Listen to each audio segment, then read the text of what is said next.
Minutes ago, I think we're going to be plagued by drizzle throughout the afternoon, and although there is a 90% chance of rain, I'm pretty optimistic that the heavy rain is going to stay away from us and we can get this 367 lap race in. There is David Pearson in the Chattanooga Chew car. He'll be outside of row number 1 alongside the pole sitter for this race, Bill Elliott. Well, one thing also for everybody to keep in mind, we've got to go I guess 183 laps or so for this race to be officially declared the finish. So keep that figure in mind. If the rain clouds begin to gather and we get up to about 150 laps in this race, the crew's got to start making some decisions because lap 183 might be the checkered flag. All right, the cars begin to move away now for their first of a couple of warm-up and pace laps. And now let's look at the starting lineup for today's race. On the pole in car number 9, the Coors Ford from Dawsonville, Georgia, qualifying at 157.454. Bill Elliott alongside David Pearson in the Chattanooga Chew Chevrolet. Second row, in the Piedmont Airlines Chevrolet car 44, Terry Labonte, and Benny Parsons car 55, the Copenhagen Chevrolet. In the third row, the Nationwide Auto Parts Pontiac car 75, Lake Speed, and Ron Bouchard in the Valvoline Buick car 47. In the fourth row, Neil Bonnet in the Budweiser Chevrolet car number 12, and Dale Earnhardt in the Wrangler Jean Chevrolet car 3. In the fifth row, Ricky Rudd in the Motorcraft Ford car 15, and Buddy Baker, car number 88, the Liquid Wrench Bullfrog Knits Oldsmobile. Sixth row, Jeff Bodine in the Levi Garrett Chevrolet car number 5, and the Skoal Bandit Chevrolet driven by Harry Gant car 33. Seventh row, car number 11, the Budweiser Chevrolet with Darrell Waltrip, and Dave Marcus in the AEL Rents Oldsmobile. Then Tim Richmond in car 27 in the old Milwaukee Pontiac, and Phil Parsons in the Skoal Bandit Chevy. Joe Ruttman starts in the next row in the Folgers Coffee Chevrolet, and Richard Petty in the STP Pontiac. Then in the 10th row, Bobby Hill in the Trap Rock Industries Chevrolet, and Rusty Wallace in the Alucard Pontiac. In the 11th row, Cale Yarborough and Kyle Petty.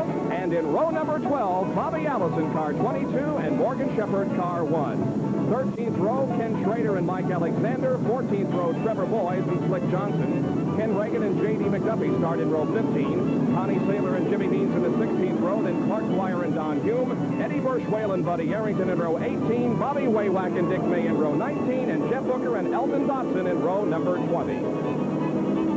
Our in-car camera is with Benny Parsons, car number 55. We'll try to establish radio communication with him. Benny, this is Larry Newber up on ESPN Control. What are we watching for here on the first start of the race? Right now I'm looking at the gauges, Larry, to make sure that everything is okay. Benny, what are some of the things the people at home can watch for? This can be a very narrow track, particularly on that first lap. Tell you what, I'm kind of concerned about it. Well, right now the field is moving into turn number 3. We're going to let Benny get back to work because we're going to go green flag probably in about 20 seconds. All right, Benny, good luck to you and the other 39 competitors in today's Trans-South 500. There's Benny starting alongside of Terry Labonte in row number 2. Overcast skies here, the temperature in the 60s, but good racing conditions really if the rain will hold off. The pace car is into the pit area. The field comes out of turn number 4 looking for the green flag, and they get it. The Trans-South 500 is underway from Darlington.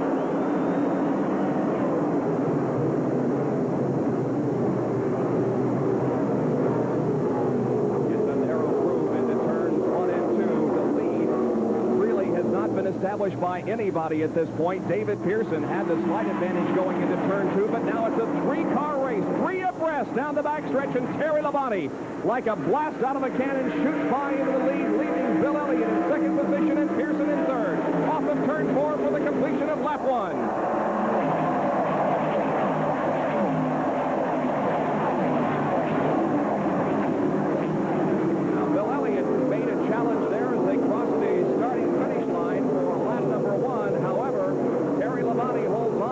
Elliott is right behind. Then David Pearson and Benny Parsons. In the 5th position is Ron Bouchard. And the rest of the field behind that. There is Labonte, who made a great move coming out of turn number 2 down the backstretch to pass both Elliott and Pearson to take the lead. Well, keep this in mind that Bill Elliott has been close to dominant, I guess you would say, in the super speedways. He's going for the lead right now. He takes the lead. He will not be credited with leading that lap because he should have been going into turn number 1. But here's something to consider. The 2 races that Elliott has led this year, he has won. So is this an omen for Bill Elliott? A good one? All already 2 leaders in this race in the first 3 laps of the event. Bill Elliott has taken over command from Terry Labonte. Here they come out of turn number 4 to complete lap number 3. Car moving slowly down the second turn area, and in fact in the pit in the backstretch is Trevor Boyes in car number 98. We'll watch that situation for you as we keep our eye on the action on the track. And we're right beside Benny Parsons now as he comes out of turn number 2 and down the backstretch. You can see him following the David Pearson car. Now they go into turn number 3, dipping low and then letting the car drift high. Benny Parsons running in 4th position. Well, the story on Trevor Boyes is that he was given a black flag for jumping at the start, so NASCAR officials spotted what they consider to be an infraction. They've had Trevor come in for a stop-and-go penalty. Well, it's a little better start for Benny Parsons than last year when he was on the pole for the race and got a little bit sideways coming out of turn number 2 and never led the event. But Benny hanging in there now in 4th position as the lead continues to be held by Bill Elliott. And now we turn the camera around and see what's going on behind him. There you can see Ron Bouchard in the Valvoline Buick following Benny Parsons. And behind Ron Bouchard is Lake Speed in car number 75, and then Dale Earnhardt. Bobby heard Dick Bergman tell us that a lot of these crews have made significant changes on the chassis setup on these cars after yesterday's practice or during yesterday's practice, the last one, because they anticipated weather exactly like this. Now, it's the kind of setup that not very many people have had much of a chance to practice at all week long. I think that's one of the reasons why things are relatively calm right now. Everybody is sitting in the seats, seeing how the car feels, making sure they're comfortable, because a lot of them are running basically green race cars. There's a shot of Bill Elliott from Dawsonville, Georgia, the winner of the Daytona 500 earlier this year and also the winner at Atlanta. In 5 starts this year, he has 2 victories. Is the only 2-time winner on the trail this year. Make that Dale one of Earnhardt, 2 drivers. Dale Earnhardt, of course, picking up a victory last weekend at Bristol, Tennessee, becoming also a 2-time winner this year. And Earnhardt also was strong in the late model sportsman race yesterday until mechanical problems forced him out. So we'll keep an eye on Dale Earnhardt today. There's the advantage now that Bill Elliott has gotten over Terry Labonte in just the first 7 laps. Let's go down to Dick Berggren. Good story on David Pearson. He's really worried about his brakes in this race. All week long he's had brake trouble. In fact, he contacted the wall hard with brake trouble. They changed everything, calipers, master cylinders, lines, and all of it. Thought they had it fixed, and yesterday, in the middle of one of the last practice sessions, he hit the brakes just to test them. The pedal went right to the floor. He said, "We don't know what's wrong with this thing, but I sure hope when I hit the brakes today at Darlington, they work." Bob? I would think that the Darlington International Raceway is not a track where you would want to run any length of time without any brakes. Right now, Pearson is in 4th spot.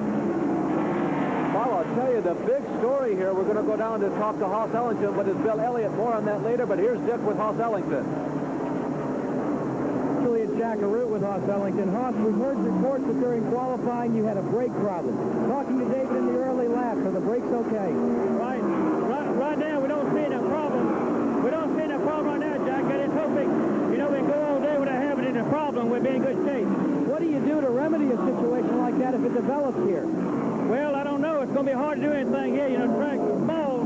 We just hope we put everything brand new on it. And, we had brake problem all week. And look, yesterday afternoon we had pretty good shape. So we'll be all right today, I think. Well, you can be sure the whole crew has their fingers crossed down here. Back up to Bob and Larry. Hoss Ellington of the David Pearson crew. David now in 3rd position behind Terry Labonte and the leader of the race, Bill Elliott. And Elliott is really lengthening his advantage. He is coming out of turn number 2 right there down the backstretch. Terry Labonte is about a half a straightaway behind in 2nd position. It's a good start for Bill Elliott in the number 9 Coors Ford. Bill qualifying at an average of 157.454 miles an hour, about a half a mile an hour faster than 2nd fastest qualifier David Pearson. Well, Bob, it's still very early, but I'll tell you something. I am really surprised at how easily Elliott has moved to the front and how much distance he's put on himself over 2nd and 3rd place running, Labonte and David Pearson. We said earlier that there really was no clear-cut favorite in this race because of the domination of the track, but Elliott right now, whoa, he's getting the job done. 11 of 367 laps are completed, and the start of today's Transouth 500 has been brought to you by Coney. makers of shock absorbers and suspension kits for all performance cars. Coney, proven superior. Back live at Darlington, South Carolina for today's Transouth 500 in a moment. Right now it's Bill Elliott leading with Labonte second, then Pearson, Parsons, and Bouchard. The race fans are watching Bill Elliott in the lead here at the Transouth 500 in Darlington. Labonte still running in second, and David Pearson is third. Career wins at Darlington? Well, it's a runaway for David Pearson, who has won 10 times on this racetrack. Cale Yarborough and Bobby Ellison have each won 5 times, and Darrell Waltrip and Fireball Roberts have 4 wins here at this racetrack. There is Cale Yarborough in car number 28, who started 21st in this race, and he is now in 20th position. However, we have noticed some smoke coming from the bottom of that race car in the last few laps, and although Cale has picked off a position in the last couple of laps, getting around Richard Petty, he definitely is smoking out there on the track. Well, Bob, here's the interesting thing. He's running on the racetrack with Richard Petty and Bobby Allison. There you have the leading winner of all time in Grand National Stock Car Racing, and the 2 guys who are tied for 3rd place all-time wins. We're talking about 350 wins total, running around 20th to 22nd right now. There you can see 81 career victories for Cale Yarborough. Benny Parsons, meanwhile, is bidding for a 3rd place here. David Pearson still in 3rd place, as you can see from our in-car camera. The distance between himself and 2 cars get by Benny Parsons. Earnhardt and Lake Speed both go to the inside, and now so does Ricky Rudd. So perhaps a problem with Benny Parsons' car. We'll continue to watch it. He's off of the corner and on starting straightaway. Drop back to 6th place now after running in 4th. Bob, a duo that I have been watching the last couple laps have been Earnhardt and Lake Speed. They have hooked up in a draft. Now, there is some effect of the draft here, not as much as on the super high bank racetracks, but you can really get a draft here. But Earnhardt and Lake Speed have been together for the last 10 laps and really picking up some ground. They have been moving towards the front. They have been working through a pack of cars. There you see Earnhardt, the yellow car, ducking down to the inside. He's gone around Lake Speed. There is Lake Speed, followed by Ricky Rudd. There's a pack of cars, about 15 there, running 5th to 20th, basically. And they have been the 2 hot shoes in that group. Earnhardt in the yellow and blue 3, and Lake Speed in the black, white, and yellow Nationwide number 75. Well, now Dale Earnhardt is right on the back bumper of David Pearson and looking for a 3rd place position here.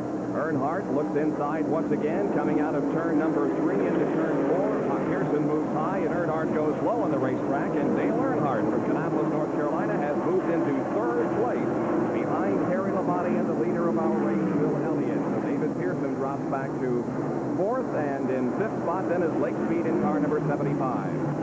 Well, it's been a real struggle for Dale Earnhardt, Richard Childress, and crew for the past couple of years. The wins have come, well, almost as hard as wins for Northwestern University have come in football. But this year, things seem to be together. Remember, we've had 5 races in that blue and yellow car. There in the left part of your screen have won 2 of those 5 races already. There is Cale Yarborough once again, who is in 20th position after having started 21st. Now, he blew an inch into the first day of qualifying and was not among the top 20 qualifiers. That's the reason he started in 21st position. He was the fastest qualifier in 2nd day time trials. So Cale Yarborough continues to try to move up through traffic, and earlier this weekend we had a chance to talk with Cale.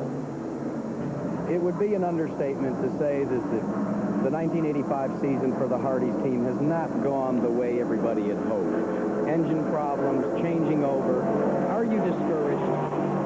Well, you know, it's a major change when you change from, as we did, a Chevrolet team to a Ford team, and Waddell and entire Hardee's team worked day and night over the winter, and it just takes a long time to get everything set like you want it set, and that's what's happened here. I think we've been out of time since the last race of last season, but every week now we're catching up a little bit, and we haven't had the kind of season I would like to have had up to this point. But I have no doubt that before this season's over that we're going to have the kind of season we thought we'd have. We're going to win some races. This is Cale Yarborough's 4th start of the year. As you saw on the graphic there, his best finish was 7th at Rockingham. Aside from that, a 36th at Daytona and a 22nd at Atlanta. Bob, they've led a couple of races this year, but boy, it's just been so different. A marked departure from the way it's been the last couple of seasons. Bill Elliott continues the early domination of the Transouth 500, now with almost a full straightaway length advantage on second place Terry Labonte, as he goes high to pass the number 05 Newsom Racing 4, driven by Slick Johnson from Florence, South Carolina. Well, Bill Elliott has been a very interesting figure on the Grand National Trail for the past couple of years. He almost came from nowhere, but the last couple of years have been very profitable. The biggest concern that you have about Darlington? Survival. You know, the way everybody's got now, there's a lot of pressure on a lot of people to run good. You know, and the thing about here is it's so easy to get in trouble with this racetrack. And I'm always concerned about everybody trying to get a little bit too rambunctious at the first of the race. Fortunately, we haven't had anybody getting rambunctious here in the first 26 laps, as we have been all green to this point. Let's hope we can run the entire race that way. Elliott crossing the start-finish line, completing lap number 27. Still running in third position is Dale Earnhardt, and in fourth place is Ricky Rudd now, and fifth spot belongs to Tim Richmond. Bill Elliott from Dawsonville, Georgia. There is Tim Richmond in the number 27 Old Milwaukee Pontiac, and right behind him is Ricky Rudd. So Tim Richmond has moved into fourth position as he battles with Ricky Rudd. Bobby's made a big move. You can see how much distance he rapidly put between himself and Ricky Rudd. He started in 15th position. Now he's running in fourth. Now remember, here's the guy. I think he still owns the track record here, does he not? He sat on the pole here. He had a bad day the day that he set that new track record. He lost an engine in the very first lap, caused a big mad scramble. But Richmond likes this racetrack. Talking to one of the crew members earlier this week, and they said that Richmond really likes 3 and 4. He's the kind of guy that the cars, when he's just a little bit loose, he can sail around 3 and 4 almost wide open. But he likes this racetrack. It's a physical, demanding racetrack. Some athletic skills are required, and it seems to fit right into Tim Richmond's hands. Richmond likes Darlington, where a lot of the other drivers, well, it's a race you got to go to, but they just go to say no looks for them. Last year in the Southern 500, the fall race here in Darlington, Tim Richmond finished in second place, and in the Transouth 500, last year he was 34th. Now let's go down to Jack Arute, who's in the Bill Elliott pit. Well, it's Dick Clifford in the Bill Elliott pit. Okay. We'll get it right pretty soon. I hope so. The car that's in the lead was thoroughly trashed a few weeks ago at Rockingham. Bernie Elliott, what did you have to do to the car that's in the lead now in order to get it back to the lead? Yeah, I didn't know. What did you have to do to the car between Rockingham and here to get it to run so well? How much work?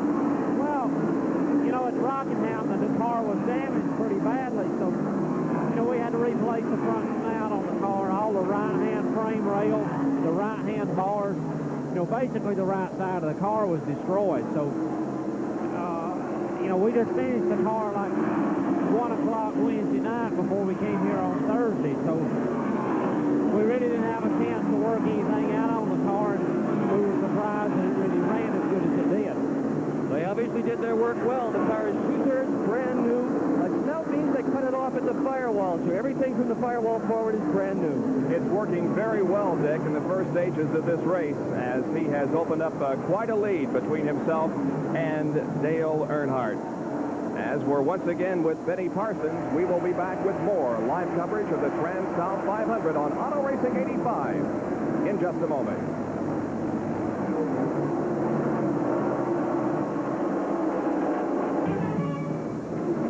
Continuing coverage of the best in auto racing on ESPN this week in Darlington, South Carolina for the Transouth 500. 36 laps completed. The leader is that man, Bill Elliott.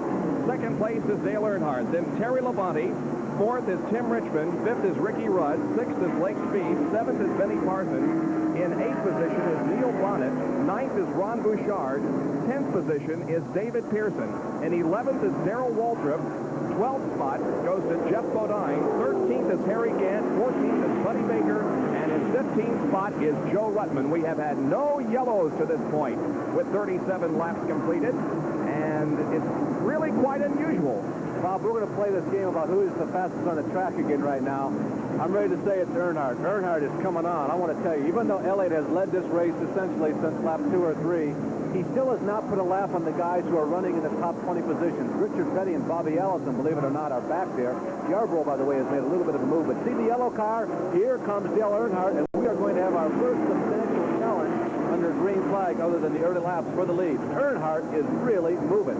Well, Bill Elliott had about a full straightaway length lead on Dale Earnhardt about 10 laps ago, but there is the interval now. Earnhardt, last week's winner at Bristol, Tennessee, is on the move once again. There is David Pearson in car number 21, who is falling back dramatically and is currently 16th. Now, he started second, and we had him in 10th position 2 laps ago, so he has dropped back 6 spots in the last 2 laps. And look who is about to move into 16th spot. That is Cale Yarborough, who started 21st. Well, there are a bunch of wins there. 81 wins and over 105, I think 105 wins for David Pearson. Almost 200 wins on the screen right now. Now, remember that Pearson starting up front, that is also an old car. It was one of the first downsized cars back in 1981. So not only is it a relatively new car to him, but it's also an old race car compared to many of these. Now let's find out what's going on in the minds of the Dale Earnhardt crew as we go down to Jackaroo. Bob, Dick Bergeron may have made a very good observation at the front of the telecast when he said that the drivers and the crew chiefs are concerned about weather. The situation in the Earnhardt crew is that they felt they'd better go to the front as he has right now and take the lead because they don't feel this race will go the distance. So they're gambling to run flat out belly to the ground for the first half of the race. That is exactly what has happened. Dale Earnhardt with a nice move off the second corner and down the backstretch. The meat in the sandwich, so to speak, as he went between a slower car and Bill Elliott. And Dale Earnhardt has moved into the top spot. That's now our third lead change among 3 drivers. As we watch the 2 leaders, the guy who's running in third, who has been pretty solidified there, is Terry Labonte. Now, Labonte is not moving up on Elliott.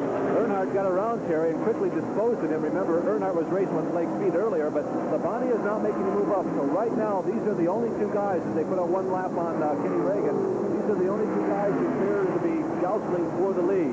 Dale Earnhardt at number 3, and Bill Elliott, remember, he's followed almost undefeated in the super speedways in 1985 in the Red Tours number 9. Well, Bill Elliott led laps 3 through 41, a total of 38 laps, but now that lead is held by Dale Earnhardt from Kannapolis, North Carolina, 32-year-old, and here is Tim Richmond and Ricky Rudd battling for position.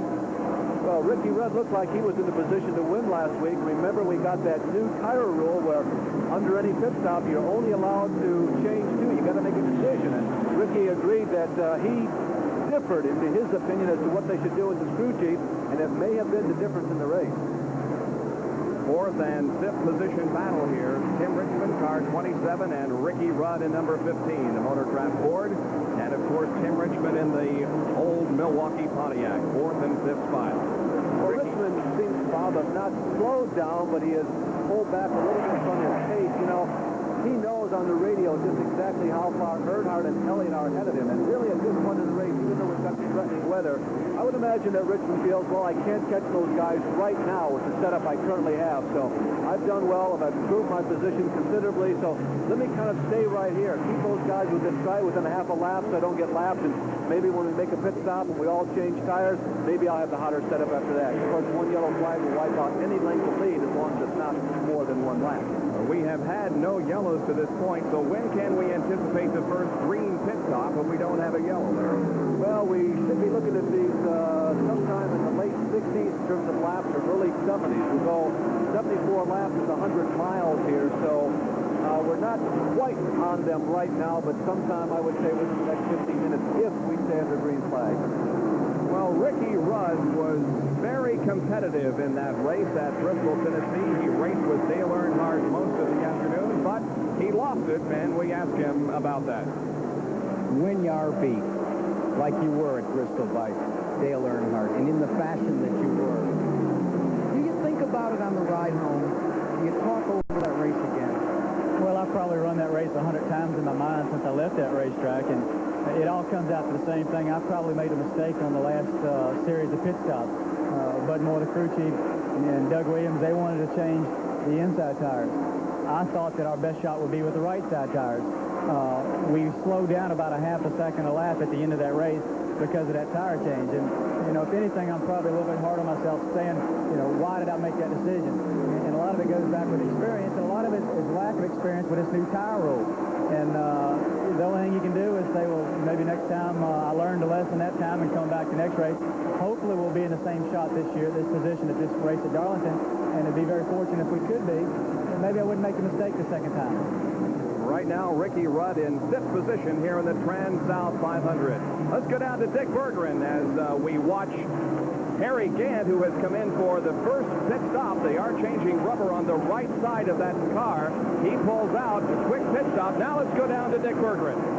Well, there's a new tire rule in 1985 in NASCAR, Bob, and it says that under a yellow flag circumstance, you can only change 2 tires. You used to be able to change 4. So the question is, do you change right side tires? Do you change left side tires? That question is especially important here at Darlington, where there's been some new paving. And talking to crew chiefs, they're going to have to figure out what the proper strategy is as this race unfolds. Bob? All right, well, it looks like that Harry had a serious tire problem. That's the reason that he came in, but they replaced that bad tire, and now he's back out there. And there are your first 2, Dale Earnhardt. There is the tire that Harry Gant had to replace, and you can see how it's chewed up pretty good. Yeah, I would say he probably ran over some debris on the racetrack, Bob, and he got a little split in the thing, and then, of course, the tire just disintegrated at the high speed, up to maybe 170 miles an hour, certainly the mid-160 range on the straightaways here. At Darlington, you have to slow down in the turns, maybe to 120 miles an hour, but, you know, it turns a couple of revolutions at that speed. Anything really above 10, it can be pretty rough on a piece of rubber. Well, we have 21 cars on the lead lap at this point. 21 cars on the lead lap. Labonte in 3rd, Richmond in 4th, Rudd in 5th, Lake Speed in now 6th position. 7th spot is Neil Bonnet. 8th is Benny Parsons, who started 3rd, or make that 4th. In 9th spot is Darrell Waltrip, and 10th is Jeff Bodine. Those are your top 10 with 21 cars on the lead lap, and 51 laps completed. Still no yellows. And that brings up an interesting question. Is it the fact that the racetrack is in better shape and easier to handle a race car? There comes Bill Elliott, Bob. There comes Bill to the inside of Dale. It was kind of interesting after Dale passed him. Elliott never lost hold of him, and now we're going to have a little bit of a battle for the lead. Earnhardt did not particularly like the move that Bill Elliott put on him, and he made a bid to go back into the lead, but now Elliott has about a car length advantage as they move into turn number 1. Change of leader. That's our 4th lead change of the day. Bob, getting back to your question, I felt in the beginning that everybody they were playing cautious, but maybe letting off the accelerator just a little bit more than usual because some of these setups have been changed. But I don't think that's the case now. Everybody knows what the race car feels like. And I think we're just having a good race. Just the way it has evolved here. We haven't lost any engines. Nobody has touched the wall and developed that famous or infamous Darlington stripe. So things are going along real well. It's simply a matter of that. I don't think it's any of the elements or any machinery that's causing this smooth race. These racetracks are doing a pretty good country job. So many times a racetrack with a reputation like this is so respected by the drivers that they really take it easy out there and do be careful, and I think that's exactly what we're seeing right now. Let's go down to Jack Arute, who's with Travis Carter. Travis, a blistered tire this early in the race, does it concern you? No, what the real problem was the tire developed a leak. Air pressure leak down, it started to burst. That's what blistered the shoulders. No problem with the tire. That basically went flat and then blistered it. The report from Harry thus far, is it a good track condition? Well, everything's pretty good. Our situation now is we need for all the cars to pit before the caution comes out to keep us back to the same level. Well, that's the story from the Harry Gant pit. Harry Gant, of course, was the winner of our late model sportsman race yesterday as he took over for an ill Jack Ingram. And there is Lake Speed, who is in 6th spot in the number 75. Nationwide Auto Parts Pontiac. He, of course, was the 2nd place finisher at the Daytona 500. There's Lake Speed from Jackson, Mississippi. Well, Tim Richmond, you just saw him slipping out of the screen there on your monitors at home. Richmond is making a move, and apparently has gone into, he has gone into third position. There he is, that red car. Labonte is the blue car. Ricky Rudd is right behind Labonte. That third, fourth, and fifth. Labonte's slowing just a little bit, but I tell you, you got to watch him for about 10 laps to make it noticeably. But Richmond has been running real good all day long, and right now he's probably feeling pretty confident. And Cale Yarborough has stopped for a pit stop. He is replacing rubber on the right side of that car, and they're filling it up with fuel. Quick tire change, at least in the front end of the car. Now the car moves down off his jacks, and Cale Yarborough moves back out onto the racetrack in the Hardy Ford. Well, Bob, it's a little early for pit stops, but Cale's in a position where they're making a guess this isn't going to be any yellow flags before the first session of caution flags. He's unhappy with the setup, so they decided to take a chance. If they pit now, maybe they can change that setup a little sooner. If everybody has to pit under green, he may not lose a lap. Cale Yarborough lives just a few miles down the road here in Timminsville, South Carolina, and he calls this his home racetrack. There is Bill Elliott, who is about to pass Richard Petty and put him a lap down. Elliott, the leader of the race, and right ahead of Richard Petty is Bobby Allison. So we watch the cars move through corner number 3 as Richard Petty moves high on the track and allows the 2 faster cars to go underneath him. So Richard Petty goes a lap down on the field. We'll be back with more live coverage of the Transouth 500 from Darlington, South Carolina. Bill Elliott leads with Earnhardt second.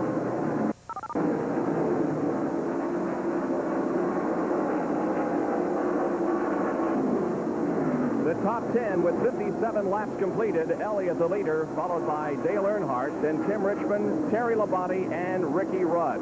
In 6th spot is Blake Speed, then Neil Bonnet, Benny Parsons, Darrell Waltrip, and Jeff Bodine. We have been noticing Terry Labonte a little bit off of the pace, at least off of the pace that he said earlier. And Jack, you're down there with information on possible problem with Terry Labonte. Yes, I am, Bob, and the situation may be the same as Harry Gant's. We checked with the crew, and they're concerned that the right side tires may have gone away on Terry Labonte's car. The reason they've elected not to bring him in, though, is normal, regular scheduled pit stops are coming up in, anywhere from 7 to 15 laps from now. So they feel they can tough it out and hopefully make it to the stop and make the exchange. A lot of the cars are making their way down to pit road now. First set of green flag stops for the Transouth 500. Is anybody talking about the weather down there? We seem to have reached a plateau where everything seems to be pretty calm with weather. It's almost not a factor now. I still think, Larry, that a lot of the crews are gambling that this thing will not go the distance. They're looking at the drizzle. It continues to drizzle here, but not hard enough to cause any problems on the racetrack. And when you look up at the skies, they are dark and foreboding. So I think depending on what side of the coin you are, whether you are going to go only race to the halfway mark or go for the distance, you're still hoping that you've chosen the right way. Well, we're watching Terry Labonte on the racetrack running in 4th spot. And several cars have made pit stops. Buddy Baker was in for a stop a lap ago. Bobby Hillen Jr. from Midland, Texas, pulling out of the pits right now. So I think we're going to see the top runners pitting here in the next at least 10 laps. 63 laps completed right now. Hillen having a problem getting out of the pit area. And as a matter of fact, he's pulling that car behind the wall as we continue to look at Terry Labonte, who has moved into the points lead in the Winston Cup battle. And Bob, as we saw just before we went to the last break, there's Bobby Hillen, who's come to a stop inside of the just before the number 1 corner. Apparently he feels he has a problem at the terminal. He's unbuckling and getting out of the car. Bobby Allison and Richard Petty have gone 1 lap down under green flag conditions, so keep that in mind. Here are 2 cagey veterans who are a threat to win almost every time out as David Pearson comes in the pit area, who have lost one lap under green flag. Not only is David Pearson in for a stop, but further up pit road, Ricky Rudd, who is running in the top 5, is also in for his first routine pit stop of the day. There is Rudd pulling out the photograph board. Work still going on the David Pearson car. Now he moves out. Kyle Petty comes in for a stop and is going to be very busy on pit road for the next few laps. There is Kyle Petty making a stop. Now Benny Parsons comes in, and so does Blake Speed. Yeah, Bob, this has the possibility of really changing things a lot. There is Benny Parsons from inside the cockpit. You see what a pit stop looks like. Taking care of the windshield on Benny's car. Benny's checking all gauges over, probably having a conversation with his crew chief, getting ready to go back out. But so many things can change during lots of pit stops underneath green flag. Now Bill Elliott. the difference between 2 or 3 seconds can mean a half a straightaway on the racetrack. Now Bill Elliott is in for a stop, and let's go down for the call of that stop. Well, Bill is in here already. They're changing right-side tires, giving a full load of fuel. Elliott is one of the Ford drivers that has managed to get some better gas mileage out of his car. It used to be the Fords were the first in. Not anymore. The kids from Dawsonville have figured out how to run right with the General Motors product. So Dale Earnhardt for a moment with the lead, but now he comes in, and Tim Richmond is momentarily in the lead. But as we look up toward turn number 4, we see that he is staying out there, so Tim Richmond has the lead right now. Let's go down to Jackaroo. Dale Earnhardt has brought his car onto pit road. He was the leader just momentarily. They changed the right side rubber. They dropped the jack. They filled it with fuel, and he's off and away in a burn of rubber and smoke, but he's back on the racetrack. Labonte also in for a stop. So is Neil Bonnet. Labonte pulls out.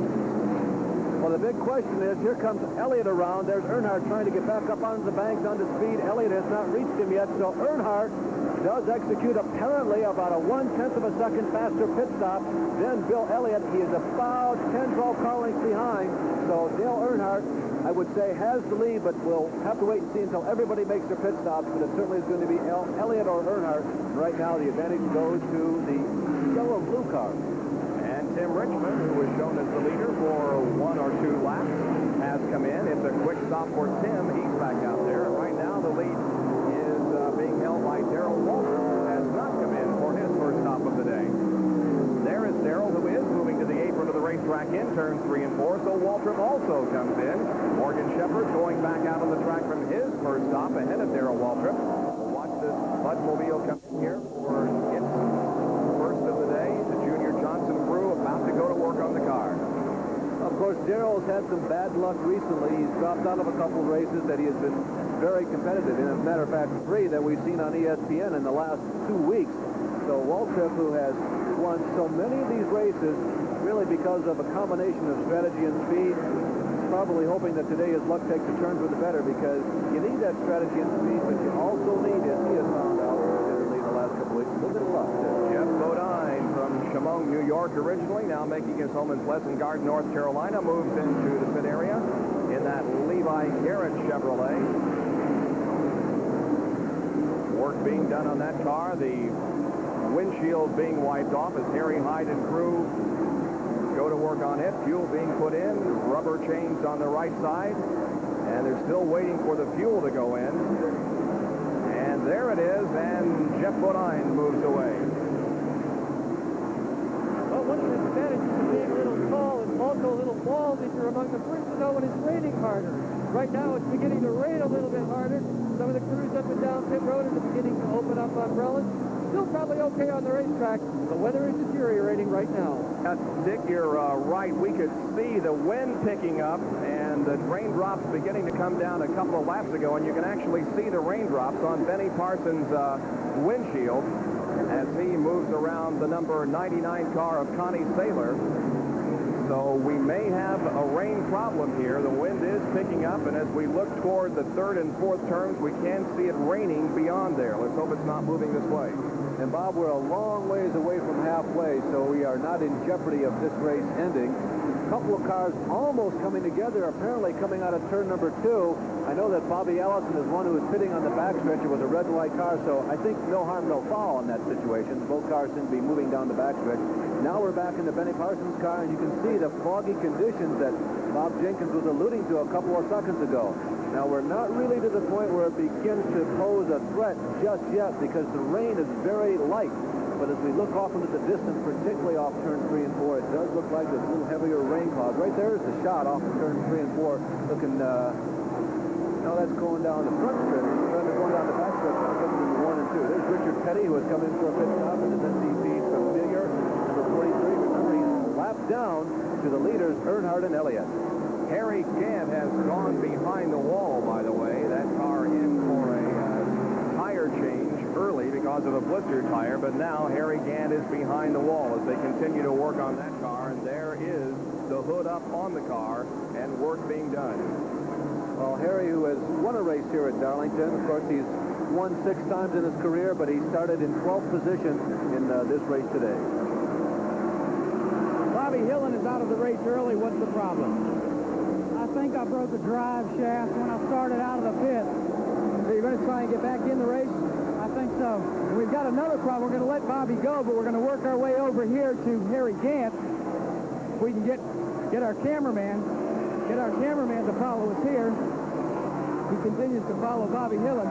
Let's go get a hold of Harry Gant and find out what the problem is with Harry, because he's resting down here on pit road. Harry, what's the problem today?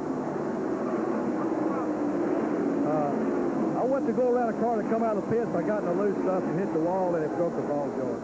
What's okay for you then? Yeah, we blistered tires earlier right on the start of the race, and we seemed to, try to fix that a little bit, and we thought we might be in better shape. It seemed to be. What do you think is the best shape now from the win? Probably Bill Elliott, I imagine. All right, well, Harry drove such a strong race yesterday in the late model Sportsman Dixie Cup 200 as he took over for Jack Ingram and passed with less than 3 laps to go to win, but the Grand National race has not been as kind to him. The yellow comes out, and I would bet that that's because of moisture on the racetrack as it is beginning to rain just a little bit. So we have 14 cars that are still on the lead lap as the yellow comes out. Now we present a track back brought to you by Levi Garrett Chewing Tobacco. Time after time, the quality comes through. Rain is the biggest culprit in Winston Cup Grand National Racing because it can stop a race dead in its tracks. You can't run in the rain. But NASCAR brings along their own radar system, very similar to what you would see in a commercial airliner, and they put it atop the start-finish line at each and every Winston Cup Grand National race. What they use it for, as we saw in Bristol, Tennessee, was keeping competitors and NASCAR officials alike apprised of where the precipitation may be and when it might show up right at the racetrack. Well, the radar has showed some rain at the racetrack right now as we are under yellow because of rain. The leader is Dale Earnhardt, then Bill Elliott, Terry Labonte, Tim Richmond, and Lake Speed.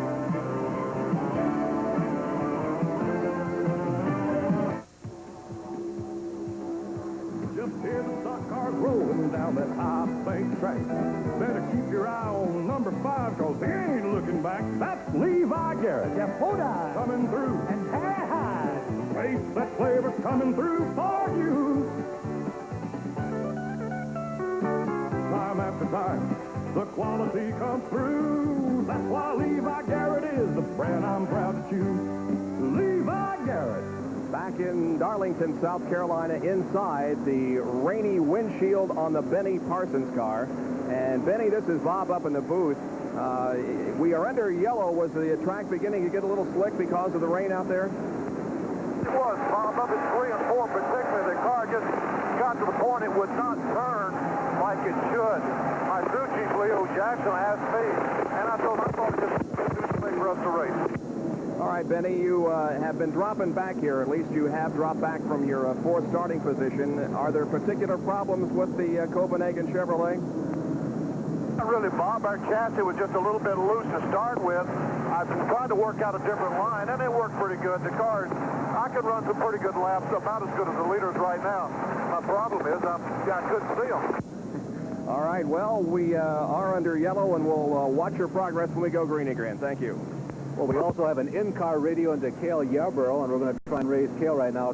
Cale, this is Larry Newberg, ESPN. Do you have a reading on us? Sure do. Go ahead.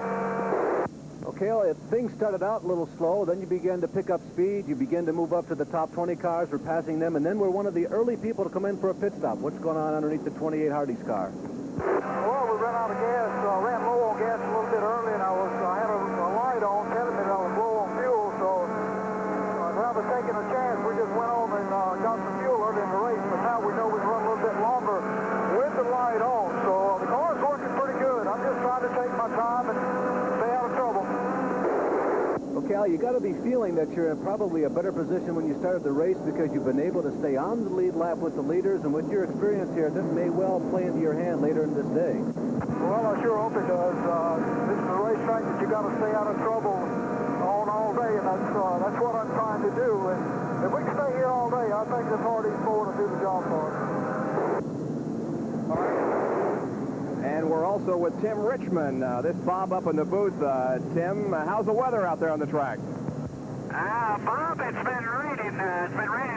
About 10 laps, 15 laps prior to them throwing the caution.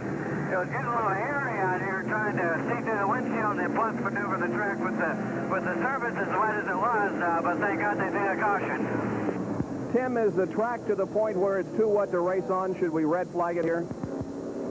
I don't believe so, Bob. It's not wet enough to red flag it. It'd probably be to our benefit to stay out here and keep the heat from the cars and the tires on the surface to keep it as dry as possible. If it gets any heavier or for very much longer, we probably will red flag it because the surface will be saturated too much. Tim, you're running in 6th spot, and we're running well up there in the first 4 before we had that series of pit stops. The car working okay for you? The car's working real well. The track's starting to come apart, it seems like, over turn 2. As you exit turn 2, the surface is getting real slick. I moved up about a half a lane, half a groove.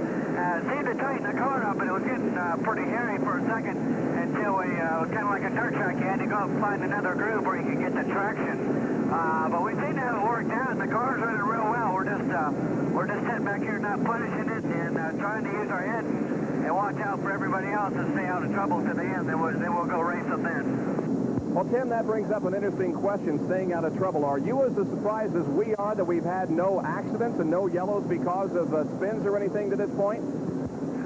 Bob, I'm very much surprised. You know, most lap cars out here seem to be acting pretty good when you come up to lap them, but the biggest surprise is, you know, we got through the first couple of laps, and then the other surprise is with the surface starting to get wet like it was, that nobody lost traction and crashed. I know a few people hit the wall. I saw Morgan Shepard in the number 1 car go up and hit the turn 3 and 4 wall, but that was the only thing I saw, which he didn't hurt anything, so I am kind of surprised. Let's hope the whole race goes the way it's went up till now, except without any rain. All right, Tim, good luck to you. We'll keep an eye on you. Thanks a lot. Okay, I want to say hi to everybody up from Ashland, Ohio, and Florida, and every place else. Tell them to cross their fingers if they would. All right, will do. All right, let's get down to Jackaroo now. Well, the lead car is Neil Bonnet, and the team manager is Tim Brewer. Neil, you're one of the only leaders that has not pitted yet. What's the strategy there? Well, Jackie, you know, it seems like it's going to be a pretty lengthy caution. You know, it's just one of those deals where the rest of the guys, they'll probably come back in and top off the fuel.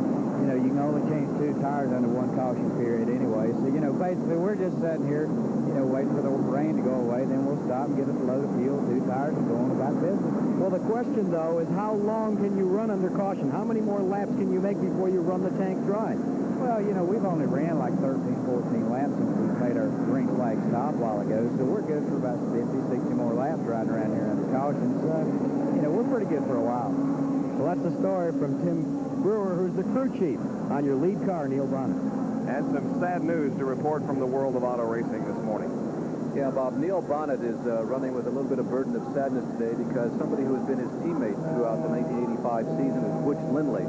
They have been doing some very serious experimentation with the V6 motor with success on the late model Sportsman Trail and the All-Pro and ASA ranks. Last night, Butch was involved in an accident at Bradenton, Florida, and the report that we have this morning is that he is in very grave condition.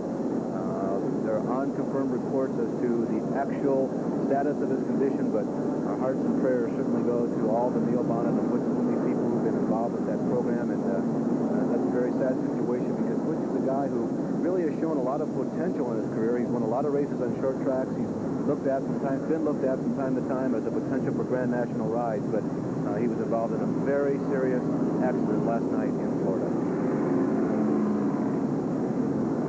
It's raining at Darlington. There are 84 out of 367 laps completed at this point. Neil Bonnet is the leader, and being shown in second position now is Jeff Bodine. The raincoats and the plastic is out, trying to keep away the raindrops.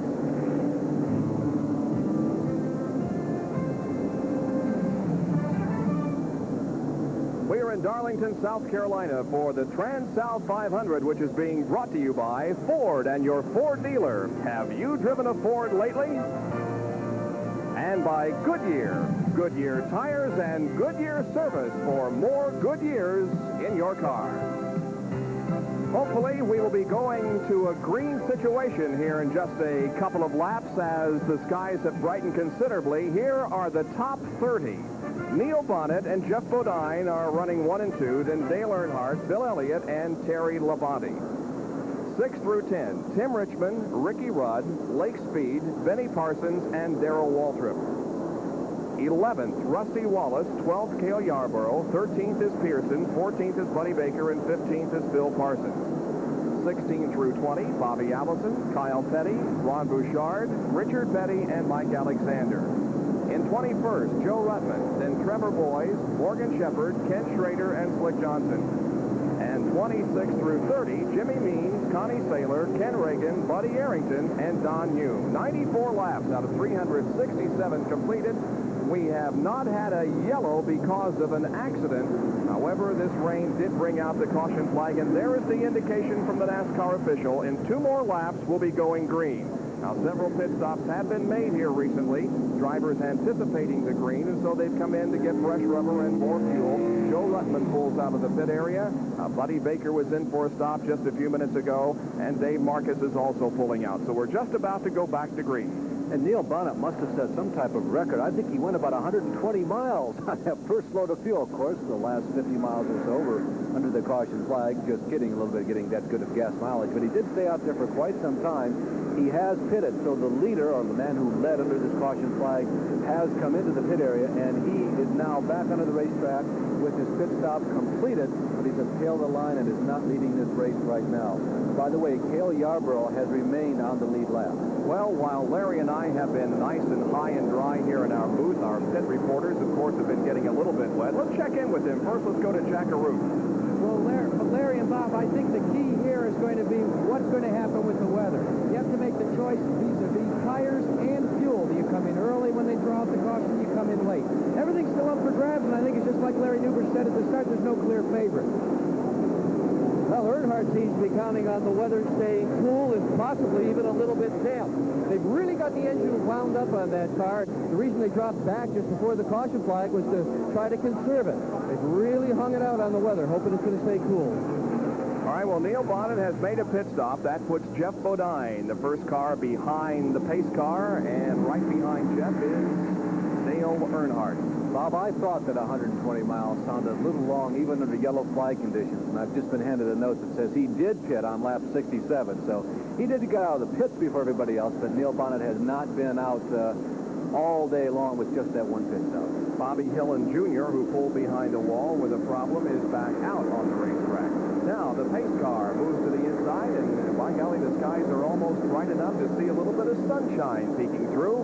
We are about to go back racing as 96 laps will be complete when the cars cross the start-finish line. The 2 abreast formation comes out of turn number 4. The Transouth 500 is once again under green.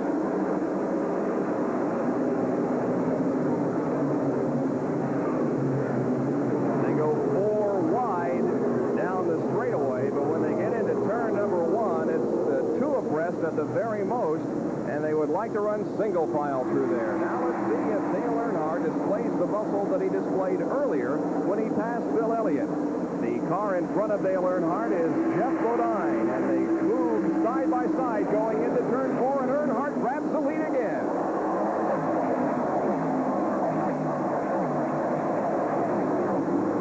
You got to be impressed with the strength that Dale Earnhardt is showing in this race.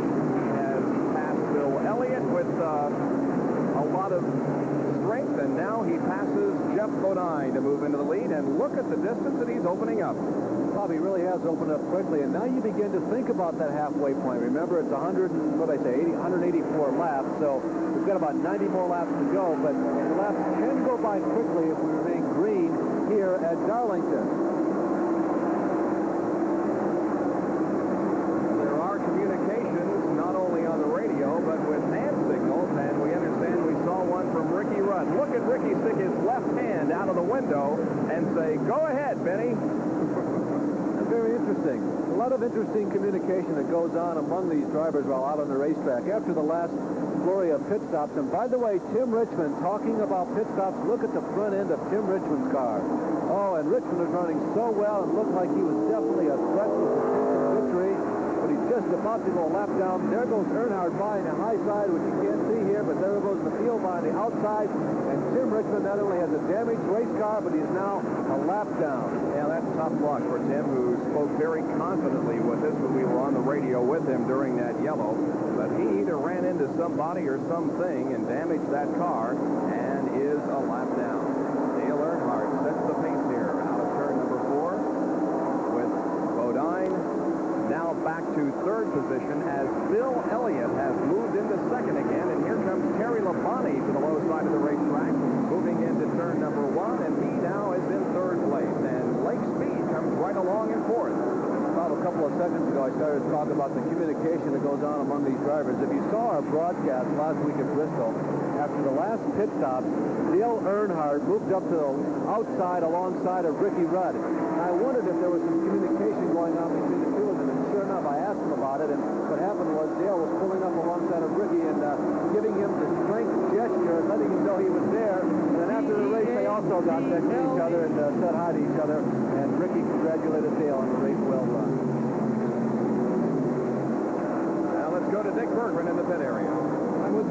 I'm with Raymond Beadle. He's powering it to Tim Richmond. What caused the damage in the right front, Raymond? Well, we had the race car down there. Bill Parsons was one of the lap cars, and he just got up into him. I guess he lost it down there in turn 1 and 2. Just got up in the pin.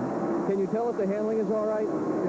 Barry just asked him. He said the handling was okay, so he'll be all right. It's a busy corridor, by the way. You were in Eldora last night, were you not, in Ohio? Yeah, I went last night to Eldora. It's raining here, and I was going to watch the sportsman, so I flew up there and watched Sammy Fidel, my sprint car, run last night. And how did he do? How did he do? He come in second in the qualifying race, and they run the main event today. Well, one car did well. Let's see how the other one does here at Darlington.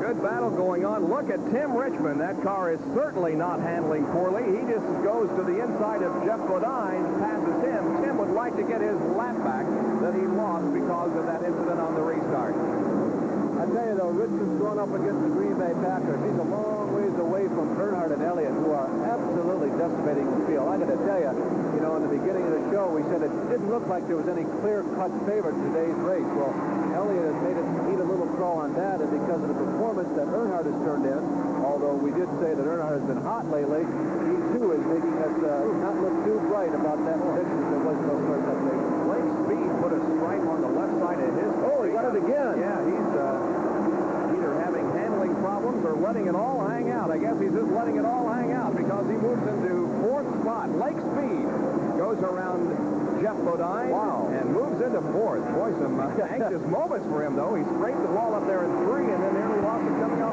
4. It appeared to be that way. He didn't slow down a beat either. He bounced off the wall coming on the front stretch, went underneath Bodine, and just went on about his business. He didn't let that face into the spot there. Lake Speed, there's a good shot of him. The young driver from Jackson, Mississippi, 37 years old, driving for the Raymond team this year in the Nationwide Auto Parts car. Bob, all week long we heard the drivers tell us that really one of the meaningful keys to success here at this racetrack is survival. As a matter of fact, Bill Elliott, as we're continuing to watch Lake Speed's progress, Bill Elliott is one of the people who answered that question with one word. What's the secret to success here? He said survival. And I got a feeling that that may well be what we're seeing from Bill Elliott, because he's been parked right on the back deck lid of Dale Earnhardt now since we've gone green for like the last 15 laps. And Elliott may simply just be testing Earnhardt in some respects. Maybe there's something that's just not perfect with the car, but he's not really trying to race with Bill right now because we're not to the point where really we're getting down to halfway where it might be flagged to race. And now we're getting a report that the car may be pushing just a bit. So Elliott is able to go fast, but I don't think he quite has the confidence to race right now with Dale. He's content right now to lie back in second position. Both of the leaders move high to pass the Clark Dwyer car, number 64. There is the leader, Dale Earnhardt, from Kannapolis, North Carolina. And behind him is Bill Elliott, and they have about a full straightaway distance. Actually, it's about 3/4 of a straightaway back to third, and that, of course, is Terry Labonte. Now, Tim Richmond, who lost a lap, is running 12th, but is a lap down. Still, however, is doing very well out there. And there is a shot from Benny Parsons' car as Neil Bonnet is right behind Benny to make that Darrell Waltrip is right behind Benny. And there you see the Neil Bonnet car. From the top, they both look exactly the same. It's not until you see those white fenders that you know it's the traditional number 11 of Darrell Waltrip. Let's watch Waltrip now. Let's see. Looks like in Benny moves to the inside. I guess that would probably be Phil. I can't see the color of the car. Got sun coming in on our monitor here, but it goes to the inside of his younger brother Phil, who has lost the lap in this race. Waltrip also, and there goes Phil and Waltrip. Apparently Benny getting high there in the corner, and a whole host of guys going underneath. Is he slowing? Yes, he is, Bob. He is up along the wall. Benny Parsons is in trouble. Benny slows that car dramatically. Look at the front end of the car shake. He's got the wall, counter, Bob. yeah, with the wall on the right side of the car. And the report is that a tire exploded on Benny at the start-finish line. So Benny Parsons will be bringing that car in for a stop, and we'll see if the damage is so severe that he has to drop out of the race.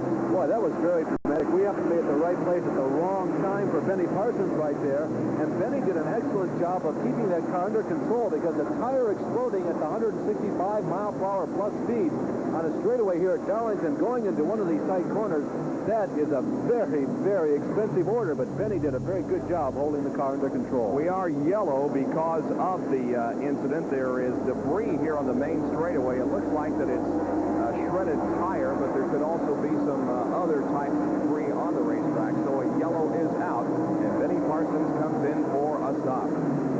Boy, what dramatic shots those were, Bob. I'll tell you, that was unbelievable just to see him in traffic. He just went underneath his younger brother, Phil, and all of a sudden the freight train went by on the inside, and he held that car so steady, we did not even sense the explosion of the tire or the fact that the car was in trouble. There was no lurch of the car. He obviously remained in complete control at all times, and he did an excellent job maintaining his head on that situation. Boy, that thing must have really exploded because right side of the car, right above the tire, the bodywork is raised up so as to indicate quite an explosion. And there is the tire that let go. Unfortunate situation for Benny Parsons. We'll try to raise him on the radio here. Benny, this is Bob up in the booth. Some anxious moments, I would think, for you.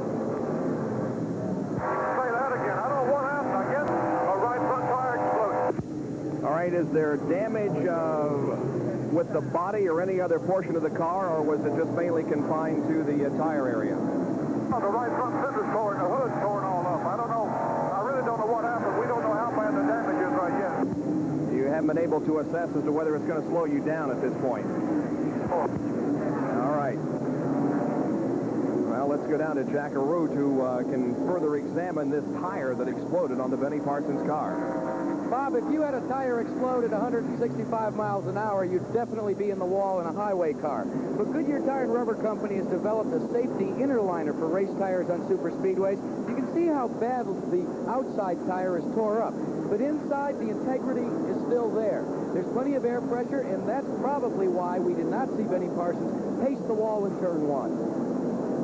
And a lucky thing for him, there is the damage there above the wheel area that resulted from the exploded tire, and Benny comes in for his second stop. Back with more live coverage of the Transouth 500 from Darlington in a moment.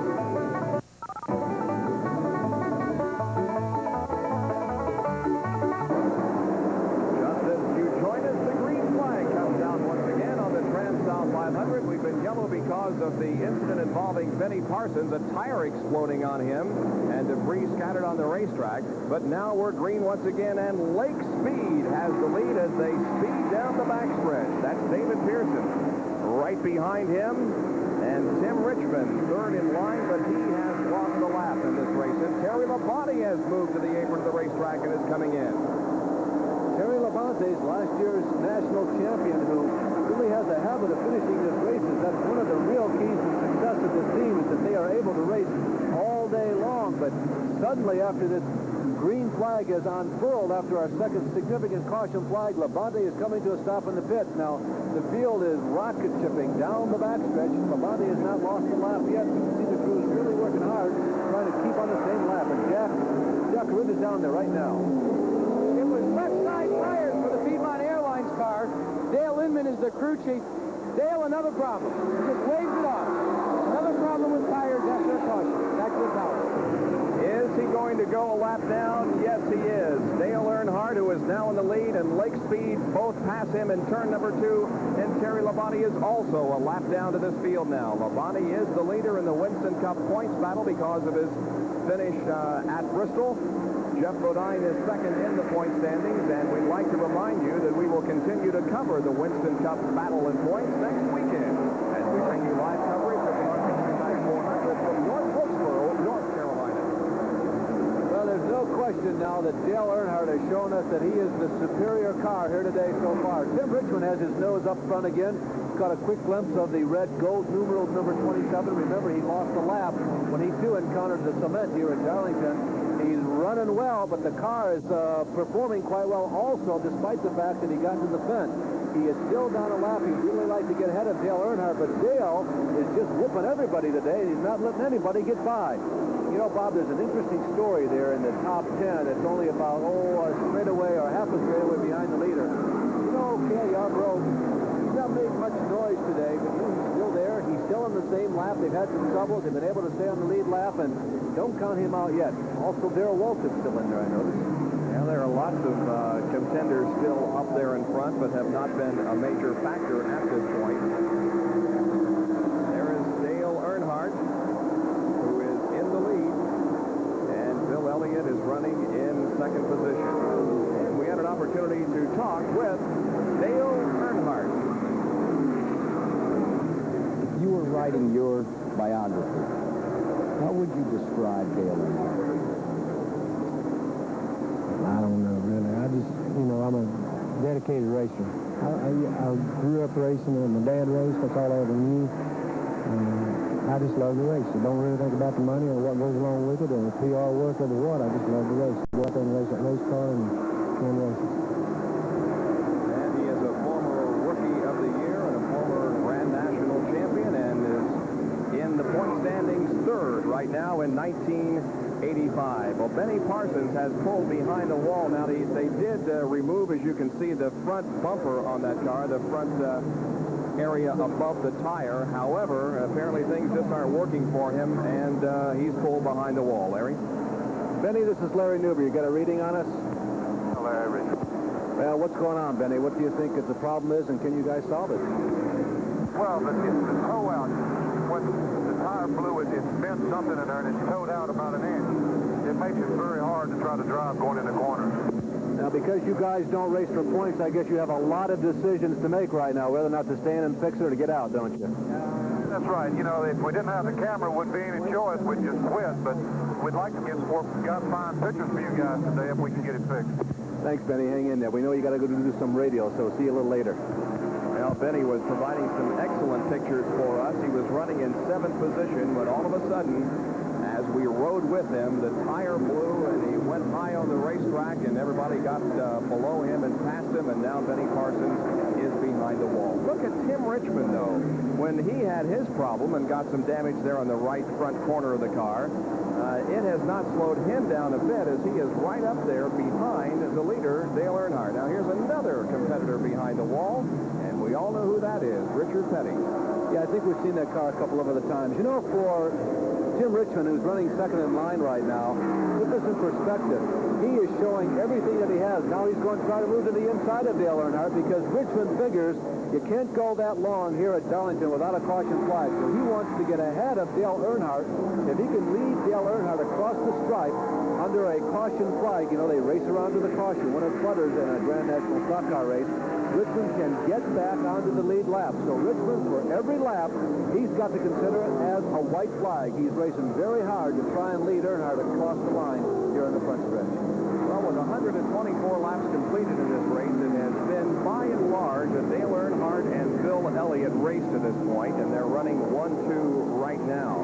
Earnhardt with the lead.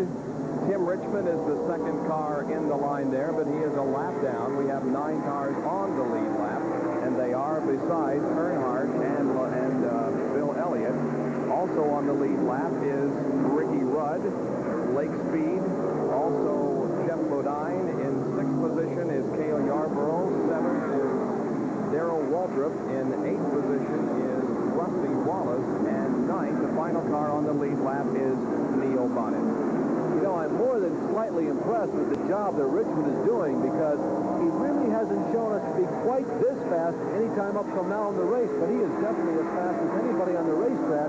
Richmond has got to be driving his heart out. He keeps looking for that little crack that Dale Earnhardt wants to keep closed to keep Richmond back there, but Richmond is really turning the pressure on Dale. Now he's looking to the inside again. No, lap car in the way. I don't think he had quite enough momentum anyway, but Richmond is just waiting for Dale Earnhardt to slip just a couple of feet. Of course, you need at least that on this racetrack because the lanes are so narrow here in Richmond, fighting to get back on the lead lap. Car being lapped on the backstretch is Don Hume, car number 49, the Harper Clean Hands Formula Chevrolet, and now Tim Richmond goes inside of Dale Earnhardt and gets the lap back. Now Tim would like to see some more debris on the racetrack and a yellow so that he can make up the lap and get back in a competitive situation. Now let's go to Dick Berger now, who's with the king, Richard Petty. Richard, another disappointing Darlington. What happened? Yeah, it just wasn't a good day. The car wasn't working real good to begin with. We come in and made some adjustments, got the car working pretty good, and then the engine quit on. I think the bottom end went away on the engine. How was the racetrack, Richard, particularly with respect to the new paving? Kind of wet time to time, but other than that, the track's in good shape. It's pretty rough down there where they patched, and where you come off the pads, the track's real slick. Everybody getting around fairly good right now. That's Richard Petty with a disappointing finish to his day. The STP Pontiac is in the garage area. Now we present an STP pit stop brought to you by the STP Corporation. On the world's racetracks and on the world's roads, depend on STP, your car care company. We are back at the Transouth 500 in Darlington, South Carolina, and a look now at the point standings in the Winston Cup Grand National Division. Terry Labonte on top with 738 points, then Jeff Bodine. Third is Earnhardt, fourth is Neil Bonnet, fifth is Bill Elliott, and sixth is Darrell Waltrip.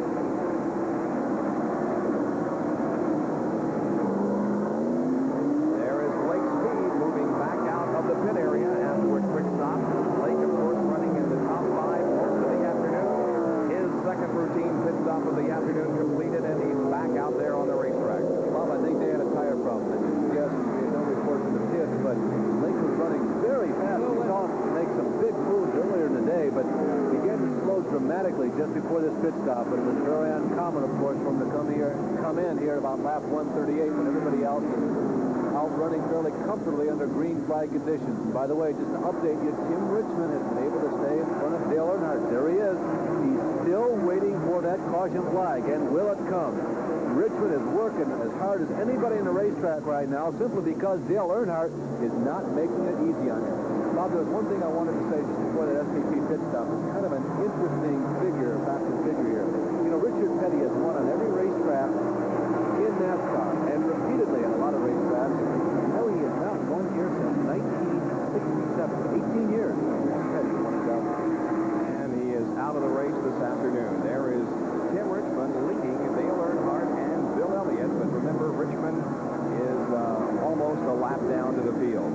We're at the historic Darlington International Raceway where they started running in 1950. The first Southern 500 was won by Johnny Mance. They've been running two races here at Darlington since 1957. This race used to be a 300, and Kyle Petty has spun in turn number 3 and will bring out our third caution of the afternoon. And now Tim Richmond, if he crosses the line ahead of Dale Earnhardt, will get the lap back. Here they come, and Tim Richmond is indeed going to, well, we don't have a yellow. We do not have a yellow as Kyle Petty was able to keep the car rolling. And so no yellow. So a disappointment, I'm sure, for Tim Richmond.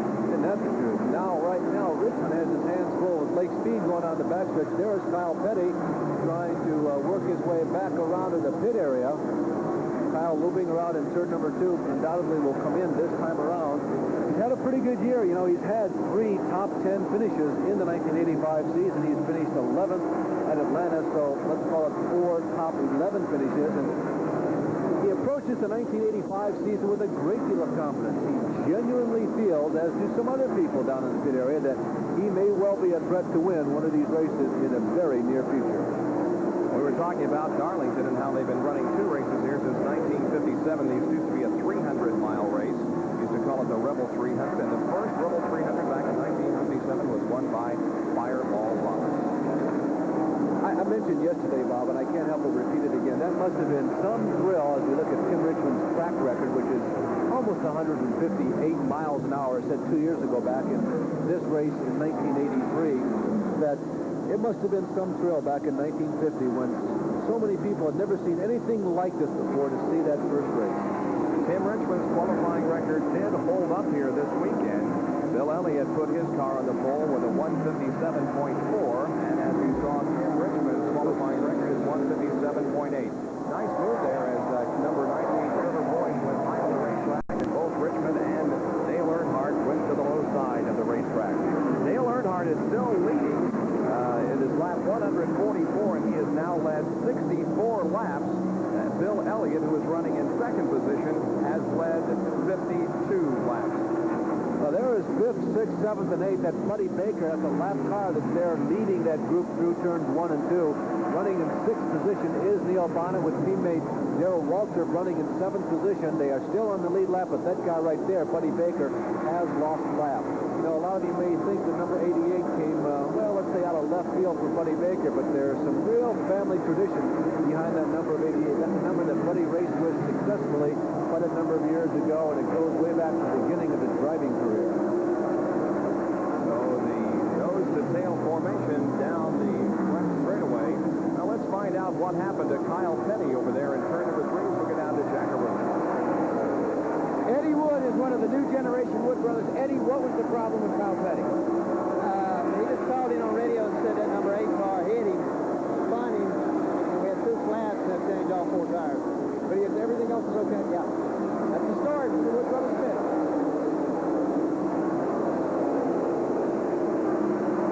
Kyle Petty remaining out there on the racetrack. We continue to watch this dice up front between lap Tim Richmond, or almost lap Tim Richmond, and Dale Earnhardt. Now Earnhardt has lengthened his advantage over second place Bill Elliott in the last few laps. Look at Earnhardt go to the inside, or at least look to the inside to try to pass Tim Richmond, and Tim doing a fine job of holding him off. Bob, I can't help but comment about the concentration that's required of Tim Richmond. I got to tell you, right now, this kind of lulls us to sleep. This may not look all that exciting to us or those of us watching at home. But I got to tell you, Tim Richmond is working very, very hard right now. Not only do you have to steer and guide the car around a very tricky racetrack, but you also got to almost drive half this race in the rearview mirror. You can't spend too much time in the rearview mirror because then you get out of shape. It happens very quickly at this racetrack, and Richmond is doing a tremendous job because I can't tell you how hard he's got to be working every split second of the time out there right now. David Pearson is one of those drivers this afternoon who has had a rather poor day to this point. David was on the front row outside of Bill Elliott, and we anticipated a good run by David this afternoon. Of course, he has more victories at this racetrack, 10, than in any other person, but it has not gone his way this afternoon. Well, only 5 guys who started this race have won both the spring and the fall races. He is one of them. David Pearson has won both the Transouth and the Southern 500s, and the others are Bobby Allison, Richard Petty, Harry Gant, and Buddy Baker. And he is currently shown in 16th position, David Pearson in the Chattanooga Chevrolet. Now, a couple of cars who were in the pit area and that went behind the wall for a while were in that shot there. He got him, Bob. He sure did. So Earnhardt moves ahead of Tim Richmond, and Tim now does definitely go a lap down. A couple of cars there in the shot that were behind the wall, namely Harry Gant and Bobby Hillin, but as you saw, they're both back out in competition. There is Tim Richmond, car number 27, now shown a lap down, but boy, has he had his hands full the last few minutes. And Jackaroo talked to Tim Richmond. Tim, is there a particular place on this racetrack where you can gain the advantage on the driver? Yeah, there normally is. The biggest advantage is in the helmet. You know, what's inside the helmet usually gains the advantage here for a driver. Darrell Walker is very good at it. You have to look ahead. You have to think at this racetrack while you're racing. Not just about how the race car is working and a few other people, but about 100 different things you've got to be aware of here and be constantly thinking about. And if you can do that, then you're going to be at an advantage later on at the end of the race, because you'll probably be here and not in the garage with a crashed car. And fortunately, we have seen no crashed cars here today. We've had a couple of minor scrapes with the wall, but nothing like we have seen the last 2 times we've been here at Darlington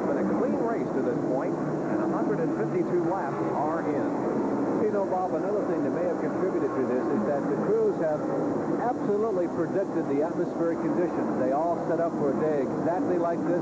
It has unfolded exactly as they had anticipated, so it's been very good for the engines. It's been relatively cool. It's been overcast. You can run the engines pretty hard, and I think that has contributed to how smooth this race has gone, as the weather and the atmosphere has been just as expected. And fortunately, no rain in the last few laps. Now, Earnhardt a little bit high coming out of turn number 2, letting the cars slide just a little bit, but Tim unable to get that lap back. So, with overcast skies and cool temperatures but no rain, we'll resume our coverage in Darlington after this.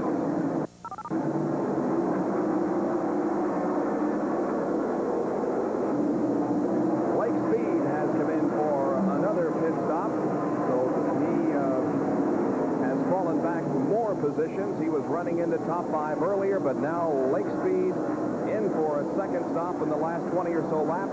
Back out there once again, however. Well, let's remind you about our weekly auto racing program on ESPN every Thursday at 7:30. It's called Speed Week.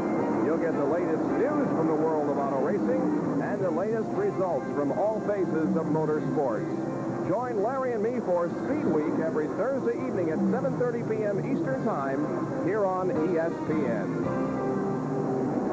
Bob, this weekend was a particularly good one if you're a racing fan. Boy, they were racing all over the country, so we'll not only have reports, of course, from the weekend's activities here at Darlington, but the Indy cars are running out there today. There was a Super B race. IMSA cars running this weekend. There was some sprint car races, so if you're a fan, boy, you don't want to miss next week, I'll tell you that. Average speed is 123.413 miles an hour, even with the rain delay that we had. And Dale Earnhardt continues to lead this race. It is now lap 158, and Earnhardt has led since lap number 116.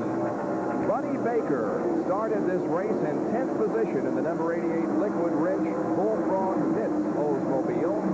That is one of those drivers that have fallen a lap down on the field. Car number 88. There he is, the second car in line right behind Lake Speed.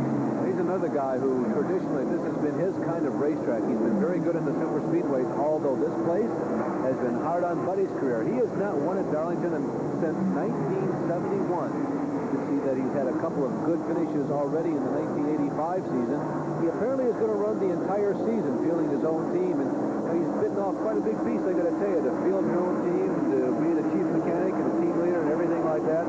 That is really a tall assignment, but Buddy likes to race. And as I mentioned to you, this is his kind of racetrack, but today he has slipped a lap down to the leaders. He has 2 fourth-place finishes this year, was 4th at Bristol and was 4th in the Daytona 500. The number 88 streaking down the backstretch, and there's a lot of history, of course, associated with the Baker name and with the number. Here's Larry Newber. When Buddy Baker organized his own team at the beginning of this year, the number 88 appeared. Now, to many, maybe that number came out of left field, but in reality, that number is very close to the home plate of the Baker family. Through the years, you know, we've had 87, 88, and 89 since I was a little boy, and we've had, you know, as much as 3 cars running at one time, and as a matter of fact, 88 was one of the first numbers I ever drove, and you know, after I formed my own team, and to get that number back, it really meant a lot to me. Buddy, when you think back, what's the very first recollection you have of that red and white number 87 Oldsmobile? Well, that's my dad's number, and it was acquired from a racing legend way back. Buddy Schumann had the number to begin with, and my dad liked the race car and bought it, and he won 27 races in a row with it. It was like it was a magic number almost for my father. As soon as he started driving the number 87, he started having great success on the racetrack, and I don't know whether there's anything to it, but I know people through the years have had numbers that really meant a lot to them, and the block of numbers that we have mean a lot to us because it is family numbers, such as the 42, 43, and 44 of the Petty family. It's more or less, you know, a trademark of the Bakers to be in 88 or 89 or 87, and just like Richard, you wouldn't recognize him in another numbered car, and through the years I've drove many different numbers, but it's still been one of my favorites, and we'll keep it a long time, I hope. Buddy Baker is currently in 12th position, a lap down to the field. There are 9 cars on the lead lap. Bob, I think that number 87 car that we saw, and Buddy getting very high and really smoking the tires there as he goes up into the first corner, getting a little bit out of the groove. He did it a lap ago also, so perhaps some handling problems with that car. And Cale has slowed. Cale Yarborough has slowed down. He was up to 4th position, but now Cale Yarborough dives to the inside of the racetrack and is bringing that Hardee's Ford in for a stop. Cale Yarborough started 21st, had moved his way up to 4th position, and I was just noticing him on the racetrack running so strongly. Let's find out what kind of a problem this is. If it's routine, no, it's more than routine. Cale is behind the wall. Boy, it has been a tough season for Cale Yarborough, and Jack Arute is down there in the pit area right now. Well, we're here in the Cale Yarborough pit with Waddell Wilson. Any indication, Waddell, as to what happened? I don't know. He didn't say anything. He just went in the garage with it. Well, we're going to break away and make our way through that garage area and get a report from Cale Yarborough. All right, Jackie, thank you. We appreciate that because it was a sudden ending for Cale Yarborough. Now, with him out of 4th position, that moves Darrell Waltrip into 4th spot, and his teammate Neil Bonnet to 5th. Running in 3rd position is Ricky Rudd. 2nd, of course, is Bill Elliott, and the leader is still Dale Earnhardt. Bob, I wanted to make a comment about that red-white number 87 car that we saw in the Buddy Baker piece, because I really believe it's one of the most fascinating cars in the history of the sport, and we were continuing to watch the leader, Dale Earnhardt, in the blue and yellow Wrangler jeans number 3.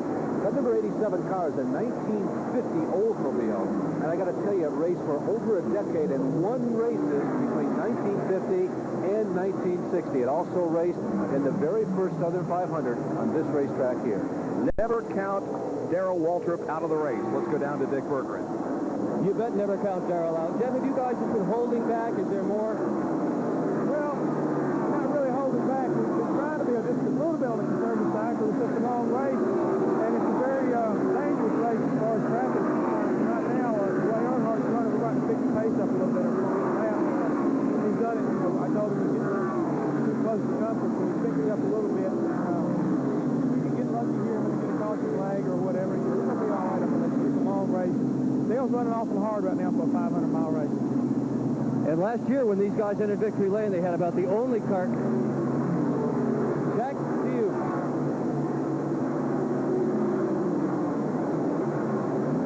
A very disappointing Cale Yarborough. What was it this time? Well, we lost another engine, Jackie. I don't know. Something just broke in it. It's got to be tough now to keep your spirits up. Well, yeah, but, you know, I still got a lot of faith in Waddell and the entire team, and I just feel like, sooner or later we'll get it, and when we do get it, we'll be tough. You've never won a Transouth 500. That's a real monkey on your back. I haven't given up on it yet, though. Cale Yarborough out of the Transouth 500 today because of engine problems. Bobby may not have won this race, as Jack pointed out, but he has won the Southern 500 more times than any other driver. 5 times Cale has won the races in the fall that has become known as the legend of the Southern 500. And here is another monkey, if you will pardon the expression, that can't be shaken from Dale Earnhardt's back. Tim Richmond is still right there behind Dale Earnhardt and still a lap down, but I'll tell you, he is staying right up there with the leader. Well, about 20 laps ago, Bob, he lost a lot of distance on the racetrack to Dale because he got hung up in slower traffic. He didn't kind of pull his way through the slower traffic. He had to make a pretty wise decision, as a matter of fact. It was either that or perhaps go to crashing. So it let Earnhardt get a little bit of breathing advantage away from Tim Richmond, but now Tim has caught back up again, and he's hoping that Dale slips just a little bit so he can slip underneath. The top 5 drivers in this race now with 171 laps completed. The first 5, there is Dale Earnhardt running in 1st position. In 2nd spot is Bill Elliott. Then in 3rd position, Ricky Rudd.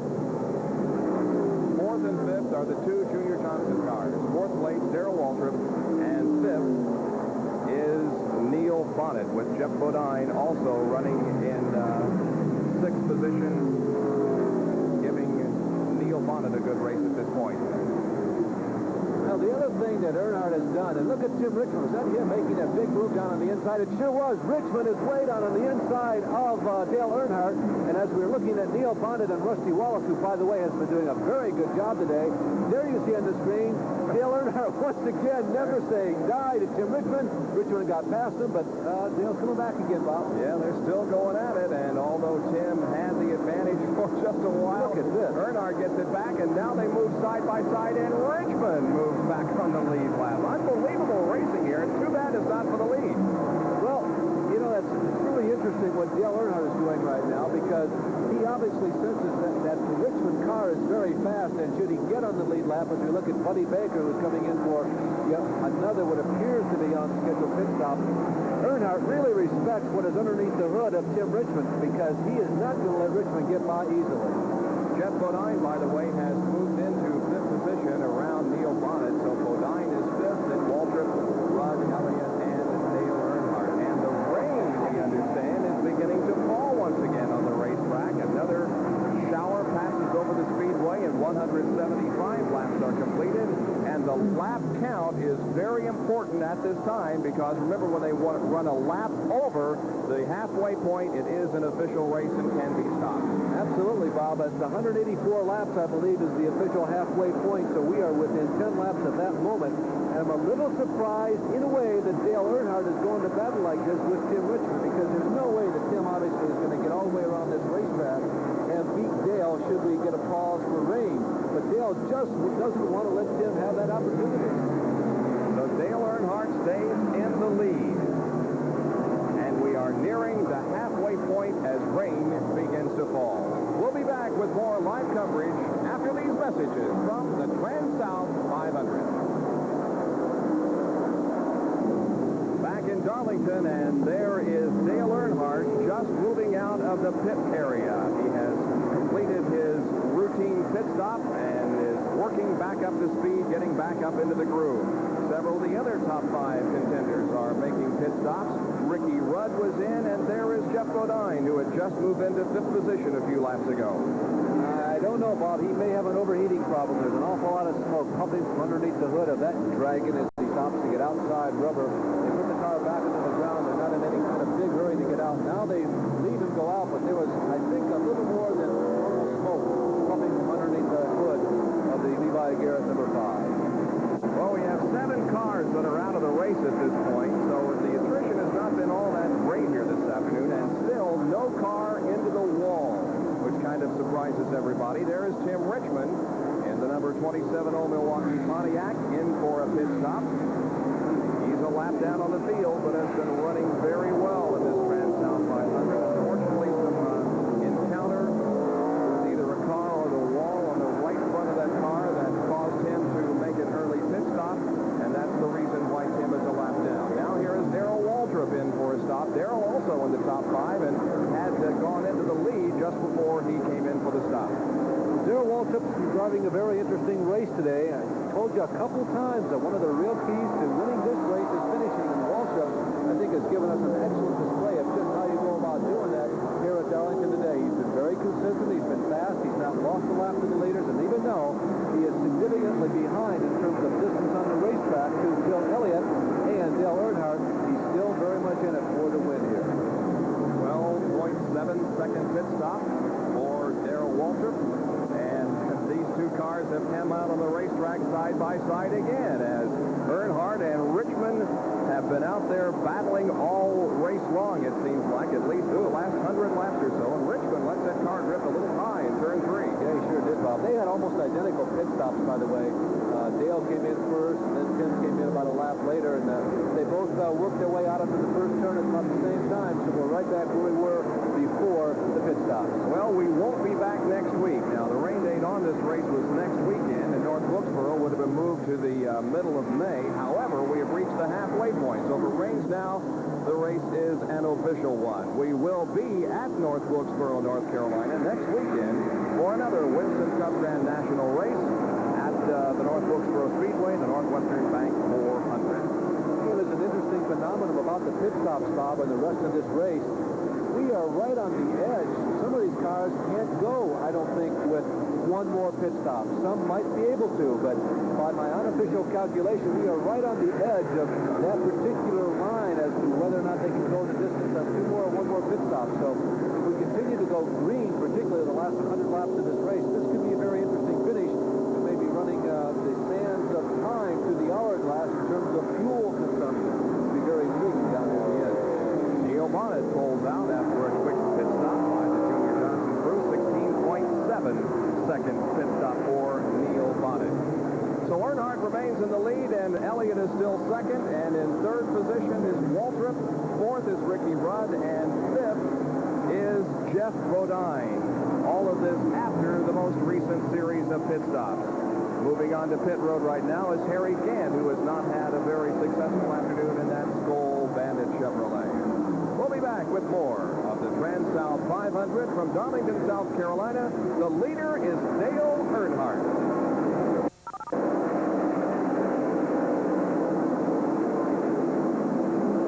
And we have had our first incident of the day as far as a car into the wall. It is David Pearson in car number 21, and the second time in 2 days that David has tasted the wall. However, just before this incident over in turn number 3, Buddy Baker exploded a tire in turn number 1 and got up very high on the racetrack, bumped it, and then drove to the inside of the racetrack. It's difficult to tell, Bob, whether or not it was him coming into contact with Morgan Shepherd if he lost the tire. There's Morgan going by, and he seems to be not affected at all, so I would guess that Buddy just lost the tire all by himself. It was not as a result of contact with Morgan Shepherd. Now you see 3 people spinning at the other end of the racetrack. The yellow car is Bobby Waywat. The white car, can't see from this distance, could be Mike Alexander, but that's just a guess. But David Pearson is sitting down on the bottom with a whole lot of damage. It's been a tough weekend for him, you know that, Bob? Yeah, it sure has been. And the most important thing for Tim Richmond about all this is he made up his lap, because he did race back to the flag with Dale Earnhardt, and Richmond crossed ahead of Earnhardt. So Tim Richmond is back on the lead lap, and now it's going to be very interesting to see how that car performs since he is back on the lead lap. The white car, by the way, we just got confirmation from our spotters, is that of Trevor Boys, the number 98 car. It's kind of an interesting team, the number 98 car. This car is owned by Mike Curb, although Dr. Ron Ventud, who's been involved with the number 98 for the past few seasons in Grand National, has basically gone into partnership with Curb. This is the same car that we saw Tom Snevo run at Atlanta earlier this year. The number 98, also the number that Mike Curb's cars will be running in the Kart IndyCar series. Well, there you can see that David Pearson is out of the car and in good shape, so no injury in that accident down there in turn number 3. Well, Sports Center will bring us up to date on all the latest information from the world of sports, and we'll be back here in Darlington after that.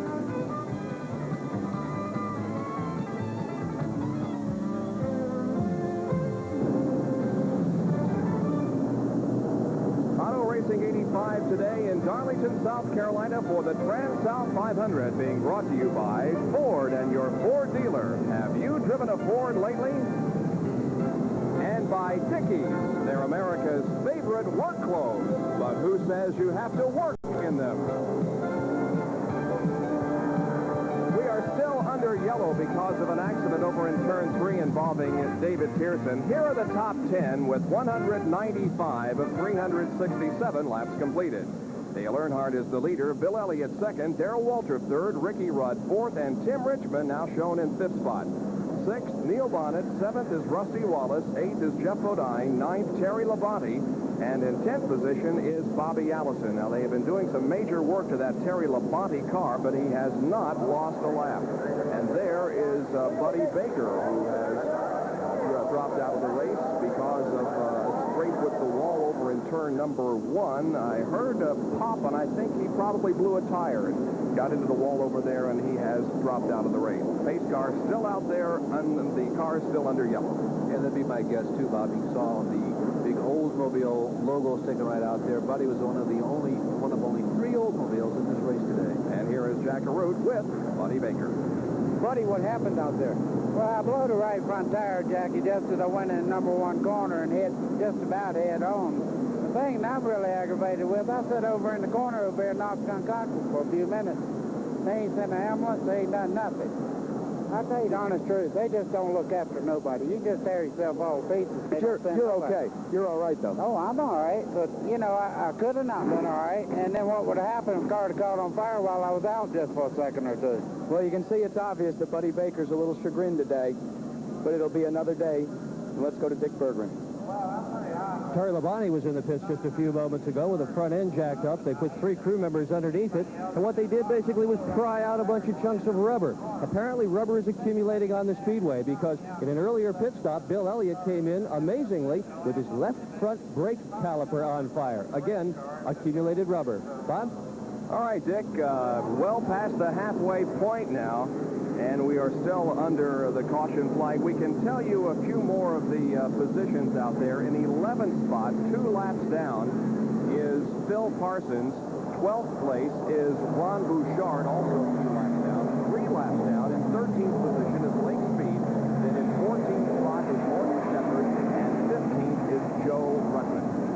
Ought to be a little journalistically fair here to report on that situation Buddy Baker was talking about. We remind you that Neil Bonnet had the same complaint about a week ago from crashing into the wall at Bristol, but yesterday in the late model sportsman race there were numerous crashes, and our observations were that they were very, very quick in responding during the sportsman race yesterday. So you can see 2 sides of the same fence here. We can also give you a few cars that are out of the race. Jeff Hooker is out, so is J.D. McDuffie. Richard Petty was an early casualty. Benny Parsons exploded a right front tire and dropped out of the race. Connie Saylor is out, so is Elton Dotson.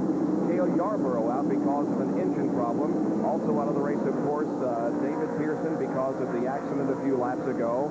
Also involved in that incident was Trevor Boyes. He's out. Bobby Waywack also involved, and, of course, Buddy Baker in car number 88.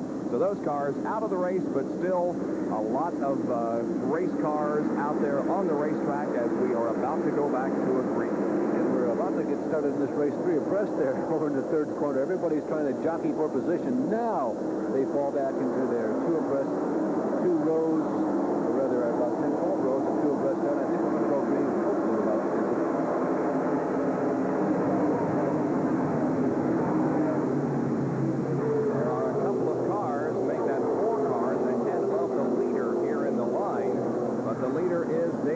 In car number 3. Almost a lap down is Neil Bonnet and Phil Parsons and Rusty Wallace. There is Earnhardt, the 5th car in line, who moves to the inside and passes Bobby Allison. And they come off of corner number 4 for the lead on lap 198. Well, the big question now is going to be Tim Richmond. Can Richmond show the same type of speed that he did when he was trying to get his lap back? There are 2, 4, 6, there are 7 cars between him and Earnhardt right now, and among those 7 cars, there's some people running 2nd, 3rd, 4th, and 5th. And 2nd and 3rd, these 2, Darrell Waltrip, number 11, and Bill Elliott, number 9. 2nd and 3rd position here. Elliott, an early leader of this race. They move side by side. Now, both cars move to the inside of the racetrack to pass Bobby Allison going into corner number 1. 2 abreast into corner number 1. Allison, the high car, and Waltrip is able to lap him, and so is Bill Elliott. You can see just a wisp of smoke as Darrell Waltrip punishes the tires just a little bit, getting underneath Bobby Allison, who's now 2 laps down. David Pearson had a tough day yesterday. He took over driving chores in his son's late model sportsman car and hit the wall up in corner number 4, hit the inside wall rather hard, and he's gone into the wall again here today in the Grand National race. David, when an engine blows in front of you, there's no place to go at Darlington, is there? Well, they're not. You know, there's such a close tight and a real tight racetrack anyway that when something happens like that in front of you, of course, I seen it, but wasn't a thing to do. You know, time I seen it, I was in the oil, and of course, you just can't turn it when you know it. 2 race cars in 2 days, that's got to weigh on you. It has. It's getting rough on my body, too. You know, I hurt my shoulder a little bit, and but it just knocked the breath out of me. But, you know, everything's all right. But that's what I hate. I hate it for a horse and a guy. You know, you just can't believe how it makes you feel to drive a race car like that. Okay, you're a cagey veteran. Who's got the advantage out there right now? Is it Earnhardt? Is it Elliott? Who's your pick? Well, Earnhardt is running good, no doubt about it. But it looked like Elliott can handle a little bit better. He can stay a little bit lower in 1 and 2 than he can. And, of course, I was having a little trouble with my chassis to start with. We kept making adjustments, and after that last pit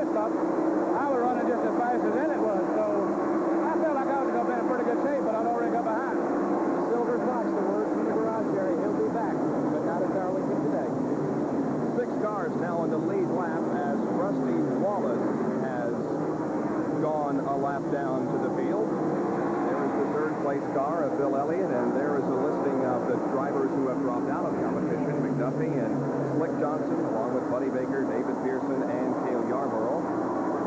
Alvin Dobson out of the race, so is Johnny Saylor, Benny Parsons, Richard Petty, and Jeff Hooker. A couple of interesting names there. Jeff Hooker, of course, out of the guy who runs normally ARCA cars up in the Midwest. He's from Ohio, and he's making a little venture down here to the south to run some Grand National racing. Eldon Dotson is another name that Grand National fans may not be familiar with. He's a very from down in Texas who came here with the Will Cronkite team for racing activity this weekend at Darlington. The leader continues to be Dale Earnhardt. Darrell Waltrip is in second spot. There he is. And Bill Elliott is in third place. Running right ahead of them is Rusty Wallace. And Neil Bonnet is trying to stay on the lead lap. He is in sixth position right now, but is right ahead of the leader. And Dale Earnhardt is looking to put Neil a lap down. Well, another interesting thing is we watch the leader Earnhardt working on Neil Bonnet. Tim Richmond has now made that big drive that I kind of expected. He's there in that group going by the camera right now, so he runs in fifth position, but Earnhardt right now continues to be the guy that everybody is just watching the tail end there. Boy, there's somebody getting a little bit out of shape. Is that Benny? No, Benny dropped out quite a while ago. That's younger brother Phil. Well, they all look alike to me. 5 cars now on the lead lap as Earnhardt was able to pass Bonnet. So the 5 cars on the lead lap: Earnhardt, Bill Elliott, Darrell Waltrip, and Ricky Rudd and Tim Richmond. Back with more live coverage of the Transouth 500 from Darlington International Raceway right after these messages. The question as you rejoin us is Dale Earnhardt in trouble? He has dropped to the inside of the racetrack the last 2 laps, and yes, it looks like that there is a problem in that car. Earnhardt, the leader, slowing in turn 4. It looks like he could be headed for the pits. We'll watch the situation. No, he stays out there, but the car is off the pace definitely. Well, I don't understand why he did not come in, because he is significantly slower than what he was before. See no smoke, Bob. The engine obviously continues to work well. I would guess a tire going soft on him. Equalizing is a term that sometimes we use. We still see no smoke. The engine continues to work, but now the radio is telling us it may be an engine problem. He may have dropped the valve. Dale Earnhardt's quest for victory may be over, so now we look to Bill Elliott, who's been the other dominant car, and Tim Richmond. Remember how fast he was about 30 or 40 green flag laps ago, and Dale looks like he's going to try and ride this one out. But if he's going to ride it out at this speed, the chances for victory are kaput. The leader of the race is Darrell Waltrip, believe it or not, who has come on from his 13th starting position to lead the race. Here's Dick Berggren. Dale Earnhardt's definitely got problems. He has lost a cylinder, now down to 7. That's not the fast way around Darlington. Definitely not very fast now as he is running that low groove. He led 128 laps before the problem occurred. Now the leader becomes Darrell Waltrip. There he is, the 3rd car in that line. His teammate Neil Bonnet and Phil Parsons ahead of him. But the leader, Darrell Waltrip, 2nd place now is Bill Elliott. Ricky Rudd 3rd. 4th place is Tim Richmond. And in 5th spot, Earnhardt, although he is losing positions as we speak. As we watch Darrell, who now leads this race, remind you that Dale has finished in the top 10 the last 4 races in a row, and with the advantage he has built up as we look at Stevie Waltrip, taking notes for a husband in lap times, Dale can still finish in the top 10 possibly because he's 2 laps ahead of so many other people in the field. There's Stevie keeping an eye on the progress of husband Darrell. One of those busy wives on race day who charts the course and the action of her husband. And there is the man behind the wheel and the leader of the race, Darrell Waltrip. You know, Bob, he dropped out of that late model sportsman race yesterday. He's had a little bit of bad luck here recently. There was that devastating weekend for the Johnson team last week at Bristol. Remember, both of those cars crashed hard, but Darrell probably could go for a good finish. I'll tell you, they need something to bolster that team a little bit. Let's go to Junior Johnson in the pit area where Jack Arute is located right now. Junior, it seemed to be a second-half operation here. You weren't in the hunt in the early going, and now you're leading this thing. Well, to start with, there's warm-up and run a little harder than we thought they ought to, and we had a little bit of adjusting to do on our car, so now it's pretty close, but still worried about that Ford sitting there behind him because he's awful strong. Do you think, or has Darrell reported whether he's got enough to hold off the advances of a guy like Elliott? Well, he says his car's handling real good, and it's running exceptional well, I think, and we just have to wait and see. I think we've got a lot of problems trying to beat that Ford because it's strong off the corner. It looks like it's getting through the corners real good. The other question, of course, is his teammate Neil Bonnet is directly in front of him. Very shortly, they're going to have to lap each other. What's your advice? Well, number 12's on 7 cylinders and has been ever since about 90 laps into the race. So I think to be running on 7 cylinders and he's awful strong, I just hope he finishes. Jackie, that situation has already occurred as Waltrip has put a lap on Neil Bonnet, and now Waltrip stretches out the lead just a little bit on Bill Elliott. You know, Junior was talking about how that they were kind of writing it out there in the early stages of the race. You don't assume that on a track like Darlington that you're going to go all race long with no caution flags. There are a lot of things that can contribute to the setup of these cars. Primarily, of course, the chassis, but you can make adjustments, move the weight around in the car. There are actually jacks inside the car that allow you to transfer the weight. You get different sets of tires. There's a phenomenon called tire stagger. They all come out of the same mold, but they are just slight. And Tim Richmond way down on the apron. Got out of that one, though. We were talking about tire stagger.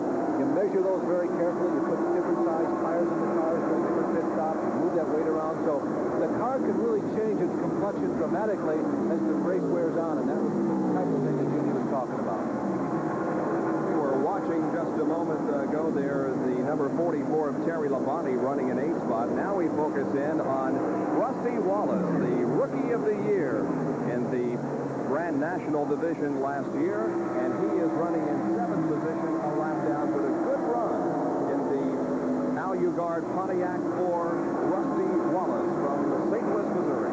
Bobby's really had a couple of good runs in a row. Remember, he performed so well at Bristol last week. This is a team that I think it surprised a lot of people when they decided to go with Rusty Wallace last year. They were expecting maybe a little more success than what they had last year, but they have made the dedication to the cause.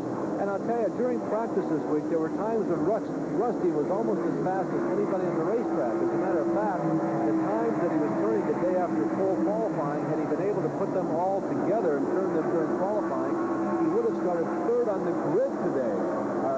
Today. As it was, when they unloaded that car off the trailer, they were almost as fast as anybody, and they were pretty unhappy that they were unable to keep that car together and actually qualify with the original engine and original setup that they had. But he's been running very consistently, and Rusty may well be a force to be reckoned with before the season's over. You got to believe that he's one of the rising future stars of the Grand National Division, was so successful on the short tracks back in the Midwest.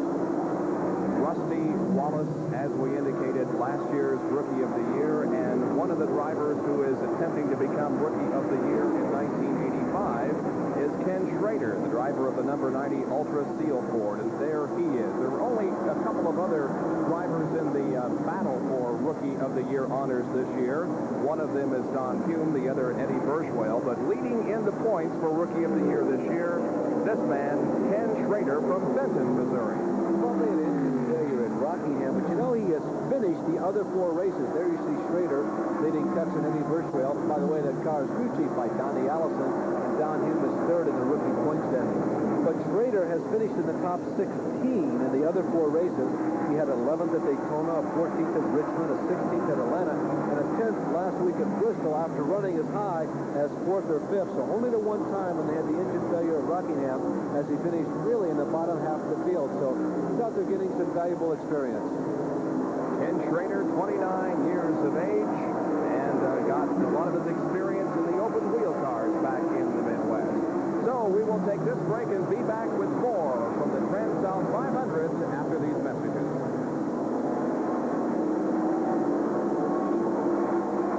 Back in Darlington, South Carolina, where Clark Dwyer has a problem with his car.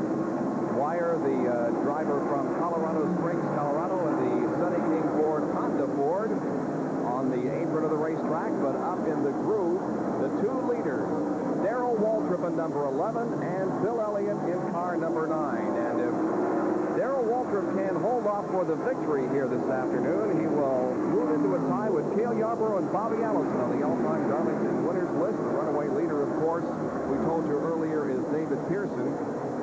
Well, there's a lot of discussion in the world of sports, and always has been, as to whether race drivers are athletes, and that was our question of the week. Are race drivers athletes? Yeah, I think that race car drivers are athletes, because my definition of an athlete is a person who puts himself through pain and torture to beat someone else. And folks, this is pain and torture. Yes, I definitely think they are. Anybody that can set one of these cars for 500 miles, I think is a definite candidate to be an athlete.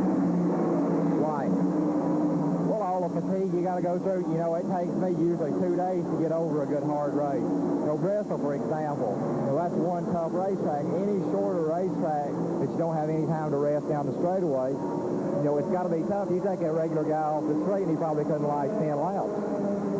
There's always a dispute that they're not. I don't really know why people say they're not.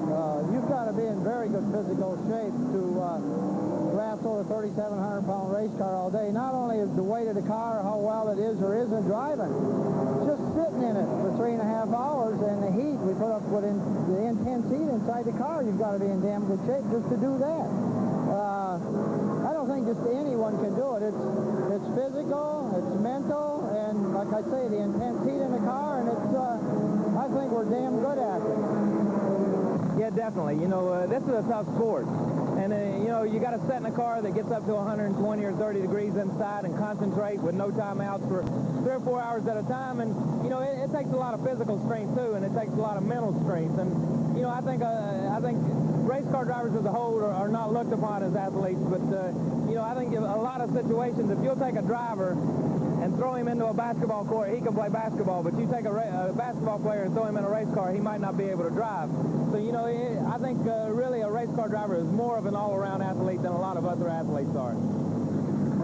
There are no other athletes. Race drivers are the only real athletes. So there. Well, yeah, I have a feeling about, or an opinion about that, Bob. I've always told people that I believe, and one of the reasons why I'm very proud of the sport of auto racing is that really anybody can be an auto racing driver. You don't have to be 7 foot tall, run the 100-yard dash in 10 seconds, weigh 250 pounds. Anybody can be it, but not just anybody. I think there's something special about an automobile racing athlete. Of course, I'm a little prejudiced, I guess. The yellow is out, as you can clearly see, and the reason is because there's a whole lot of oil in pit lane. However, everybody else is coming in for a pit stop. Let's go down to our pit reporters first, Jackaroo. Junior Johnson is working in the rear, the left rear area, to adjust the handling on the Budweiser car of Darrell Waltrip. That means they'll be a little better off when they go out of the pits. Hopefully they've cured the minor problem because the car's running really well. Let's go down to Dick Berggren to find out what they did down at his end of the pit. Well, what they basically did down here in Bill Elliott's car was put 2 tires on it, put a tank of gas on, pat it on the trunk, and send it off, Jack. Apparently they're quite satisfied with the way this automobile is handling.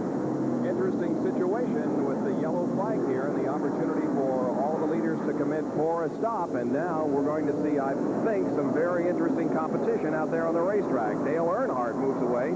He was one of the drivers that had a rather slow pit stop, but he's back out there, and everybody else came in also during this period. Bob, I was trying to see exactly what Junior Johnson was doing to the Waltrip car, and my attention was swayed another direction. I just caught the end of it, but I'm not sure. I think he might have loosened that car up a little bit. I think Darrell may want to slide through the corners just a little more. We'll see how it goes when he gets back under green flag conditions, but he couldn't shake Bill Elliott. Bill Elliott was right there, and as Dick reported, that apparently Bill Elliott was very happy with the performance of that car, but we'll have to wait and see. Maybe Jack or Dick can tell us a little later as to what exactly Junior did, but he may have loosened up a little bit. Hopefully Darrell can slip through a little more easy. Jeff Bodine is in for a stop. Joe Rudman, who is still out there in competition, is in for a stop. The reason we are yellow is because of some oil on the racetrack and oil also in pit lane. They're working with the oil dry compound over in turn number 3. So while we are yellow, we will take this time out to bring you an ESPN and NASCAR track fact.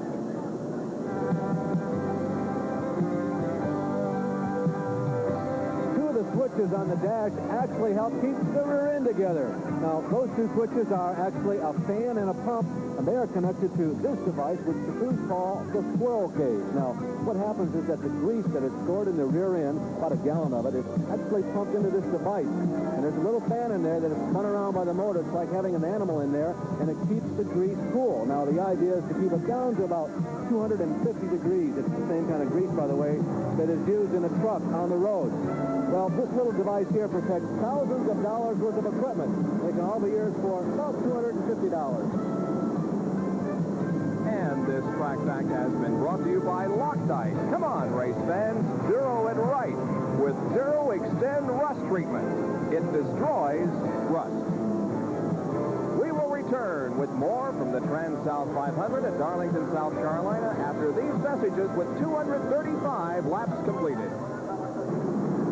Darrell Waltrip is leading the Transouth 500 with about 130 laps to go. We're at 237. The race is 367. There's Waltrip now in first position. And Ricky Rudd is now second with Bill Elliott in third. Tim Richmond fourth, and Dale Earnhardt, despite the fact that he's off the pace and running on less than 8 cylinders, is still in fifth spot. Well, Waltrip has positioned himself well at the front at each of these restarts because he has been able to get out from the pack significantly earlier than Bill Elliott, and that's the reason why he's been able to open up a little advantage over Elliott. Elliott, through the situation of the pit stops plus where he started in line, he's actually running in third spot right now, and there's Ricky Rudd, who performed so well last week at Bristol.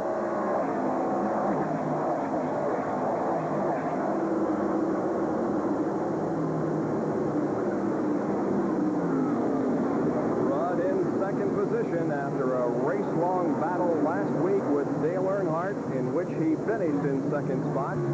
But that Motorcraft Ford is performing well again, although Bill Elliott makes a move on the inside now at the end of the backstretch to take over second spot, but could not do it. Bud Moore is standing by with our Dick Berggren down in the pit area. It looks as if your car is running exceptionally well. How do you play the strategy from here?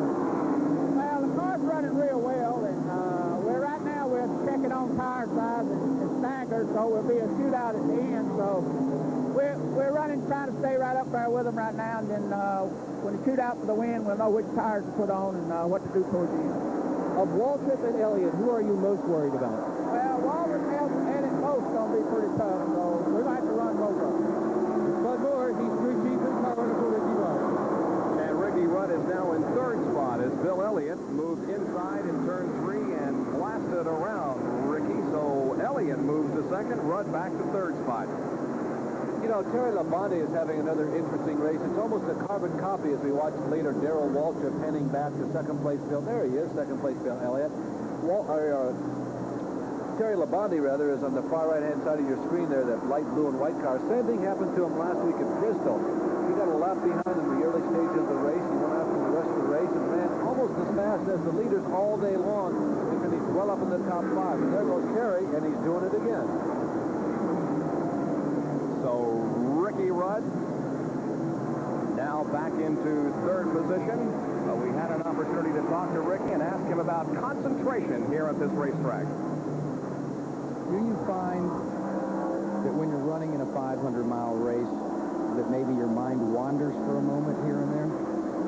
Well, it might tend to at some racetracks, but at Darlington, when you come into it, you just really have to realize that, you know, you're not allowed any screw-ups here, that if you make one, that the day's over for you. So you really, that's on your mind pretty heavily. So you're really that much extra hard on yourself, telling yourself not to make any mistakes. And you realize what the penalty can be. So I've seen a lot of cars here. I've seen Darrell Waltrip come here, lap the field once or twice, and it just took that one fraction of a second. He took his mind off what he was doing, and he was in the fence, and it ended his day. So the penalty you pay for not being alert is pretty severe.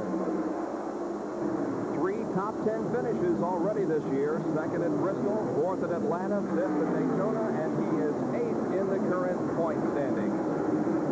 The average speed after 240 laps, 124.365 miles an hour, as Waltrip and Bill Elliott are up front with 5 cars on the lead lap. By the way, if Waltrip can hold off for the victory here this afternoon, it not only will move him ahead on the win list, but it will also mean that Junior Johnson will be among the leading car owners at Darlington. He and Glenn Wood have 8 wins each, and it would give Junior Johnson another win here at Darlington.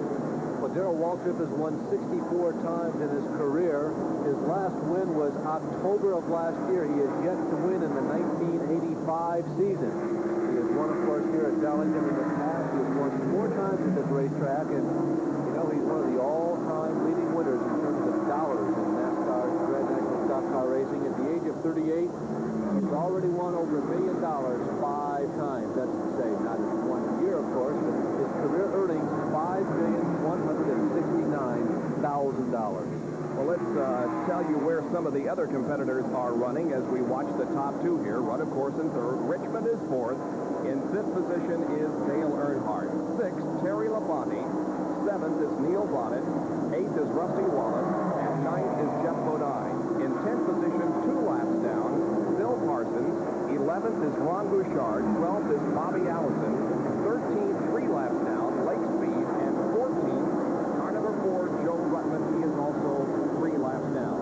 So far, we have had 17 lead changes among 8 drivers, 4 caution flags for 36 laps. Here's Jack Arute.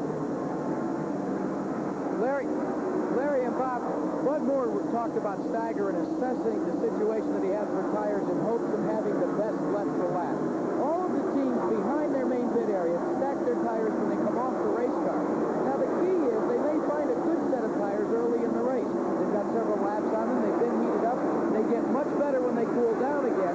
And a lot of times the teams will pick the best set with the stagger, the differential between the inside and the outside diameter, in hopes of putting them back out on the race car for the last, 20 or 30 laps. So when you hear a driver talk about good tires or bad tires, or a crew chief talking about taking a look at his stack of tires, it's generally a guy that's back here in this area checking these rubber right out. Well, one thing I think the drivers are going to have to concern themselves with again in the next few minutes is the weather situation, because as we again look beyond turns 3 and 4, the skies are darkening very, very badly. And we have a spin and a crash in turn number 2, and it's Ricky Rudd. Oh, I think he got that wall fairly hard, too, Bob. There's significant damage to the front of the car. I saw the left-hand side also had some damage, and Ricky Rudd, who was running so well for the 2nd week in a row, has lost control, and Darlington has jumped up finally and bit one of our leaders with absolutely no warning. Rudd's car at the bottom of the racetrack, just out of turn number 2 at the beginning of the backstretch. You know, Bob, it doesn't appear to be that significant of a crash, but Ricky, and there we catch the end of it, you see, has already made contact with the front of the car, and there he is sliding down the racetrack. Everybody going to the inside, Lake Speed going by. Neil Bonnet was one of the first ones to get by. Ooh, Joe Rutman, that one kind of close. I've not seen any movement from inside that car yet. Now I see the head bobbing and his hand waving out the window net, so I guess Ricky is okay. You can see he hit that wall almost head on, Bob. Yeah, he sure did. He made hard contact with the wall. The front end of the car is mangled, and he has a lot of work to do on that car to get it back in running condition. Now, while the yellow is out, all the leaders will come in for another stop. Here is the leader, Darrell Waltrip. Well, we've had enough yellow flags here in the last 50, 60 laps or so to kind of scramble the strategy as far as pitting goes. We're still not to the point where you can go all the way on one more pit stop. It will be pretty close. Maybe you can. We're at lap 250, and 360 goes. 110 laps remain in this race. I guess just about everybody could make one more pit stop if you had to. Yeah, I think we're inside that window, so this might equalize all things up as far as pit stops go. One more pit stop will be required for everybody to get new fuel and maybe pick that last perfect set of tires that Jack Arute was talking about. You know, that stagger situation, Bob, that has always interested me.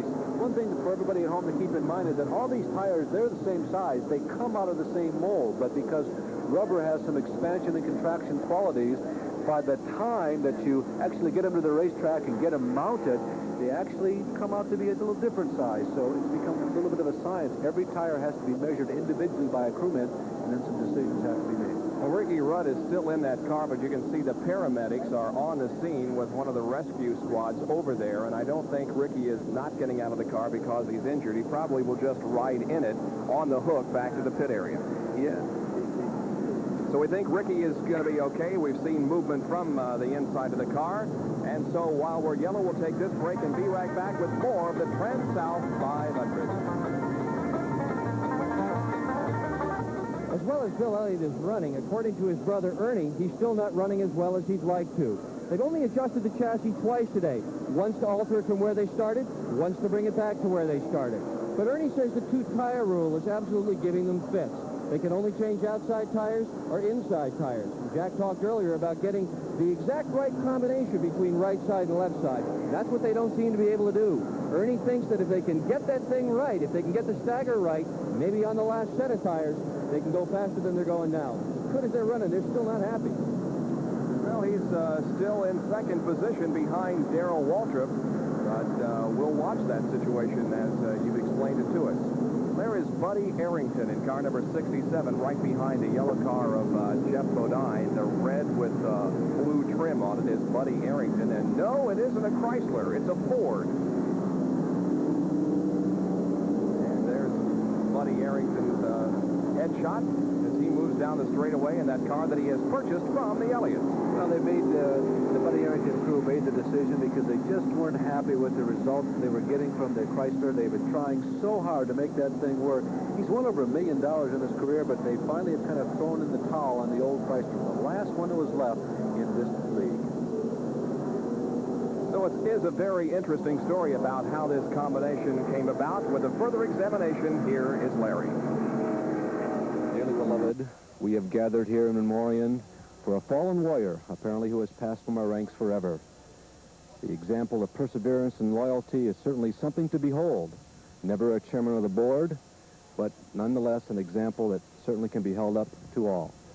Buddy Arrington apparently has laid to rest the Chrysler. What happened? Did the 5-year, 50,000-mile warranty kind of expire? I guess, Larry, you'd call it 50,000 or 20 years. That's how long I've been running them. And I don't know. It come a time where we need to change, I guess. Everybody needs to change on something. And NASCAR says that this body is, you know, no longer qualified to run next year. And I didn't want to wait till wintertime to get involved in the change, you know. So I figure, well, I better start it now. And when winter comes, we can spend time working on engines and dynos and things that we need to do instead of getting prepared for a change during the winter. So we decided, we started last year at Riverside. And I talked to the Elliott boys about buying a car from them, and it took from Riverside till 3 weeks ago to close the deal, and we finally got it all worked out and got it where I could jump in and buy the car. You know, it takes a lot of dollars to buy a car like that. And so I'm saying a car, and what happened, we ended up getting 2 cars. Buddy, does it feel different? I mean, the Ford from the Chrysler product? Oh, yeah. We got here, and we have worked our butts off for 2 days, and we still ain't got it comfortable for me. So, but we're getting it. We're gaining on it, and we will whip it. We'll get it the way I want it. And to start with, I ain't never had power steering. The power steering is nice. I know it's, if I ever make myself get used to it, I'll like it. But right now, we had to take it off. I just couldn't drive the car with the power steering on it.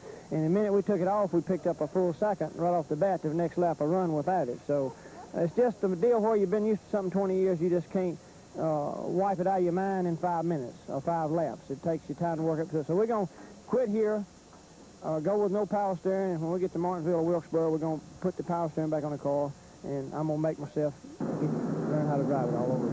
Well, the ads say, have you driven a Ford lately? Pretty soon, Buddy Arrington will be able to say, yep. Buddy started this race in 36th position and is still in with the Arrington Racing Ford. Well, here are the top 10 with 255 out of 367 laps completed in the Transouth 500. There are 4 cars on the lead lap at this point. We'll be back with more coverage in just a moment. Consideration and fees paid by Copenhagen, the world's largest selling moist smokeless tobacco. Copenhagen since 1822. The tradition continues.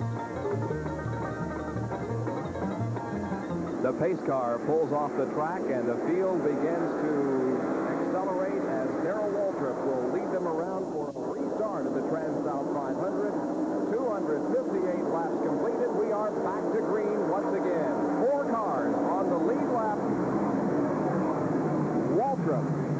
Elliott, Richmond, and Dale Earnhardt. A lap down in fifth spot is Terry Labonte, and a lot of traffic over in corner number 2 as the leaders get through nicely. Well, there heavy traffic in the back. What's happened between about 5th and 6th position was that Neil Bonnet, operating only on 7 cylinders, was going into that corner a little slower than everybody else was, but everybody did get through without any problems. And now here comes Bill Elliott. While we were away, the storm clouds began to gather again off of turn number 3 and turn number 4. We have about 100 laps or more to go in this race, but there's a very good possibility we will not go to distance. So Bill Elliott and Darrell Waltrip, as Darrell Waltrip's teammate, Neil Bonnet, comes into the pit, may be going for broke as of right this minute, because this race could end at any moment. Here comes Bill Elliott as we continue to watch crews going to work on Neil Bonnet's car. This could be a race to the finish almost every lap. Neil slowed significantly when they dropped the green flag and came in for a change of rubber on the right side. We'll take a look again at the restart when the green flag came out. Look at the traffic here in corner number 2. You can see the number 12 car slowing down. Lake Speed caught in the middle of the racetrack. Morgan Shepherd down low gives him room. Jeff Ledine caught right in the middle. Harry Gant drops way down into the apron. It's real slippery down there. He finds a groove, slips through. Right in the middle of the racetrack was also Lake Speed, and everybody got through without any problems. Here they are, Waltrip and Elliott, and we're yellow. Don't know why at this point. We'll try to find out. Maybe it is rain. Well, nobody is scurrying for the umbrellas in the infield, Bob. I don't believe it would be rain under these conditions, but as of this moment, I don't have any other excuse either. Well, neither do we. We were concerned a little while ago about the condition of Ricky Rudd, who had a hard impact with the wall over in corner number 2, but apparently he's okay. Here's Jack Arute. Ricky, you really kissed the concrete out there. First, your physical condition. You all right? Yeah, I feel pretty good. I'm a whole lot better shape than that car is in right now by looking at it. What happened? Well, I thought I cut a tire. I'm looking over to the car. I can't really see anything. The car broke loose real sudden getting in the first corner. I don't know if I got into some oil or what happened. First time they'd done that all day long, and when it broke loose, I turned back to the right side and gathered it up. I had a slow slide going. I thought I had to gather back up. Then it overcorrected to the right into the wall, hit on. Ricky, you've had a chance to run most of this race out there. Has the track changed a lot since the beginning? No, not really. I think the racetrack is exactly the same as it was the first 5 or 6 laps of the race. Racetrack's in real good shape. Well, Bob and Larry, Ricky's here. He's in the garage area. And to answer your question about the weather, it's not raining down here, so the caution must be for something else.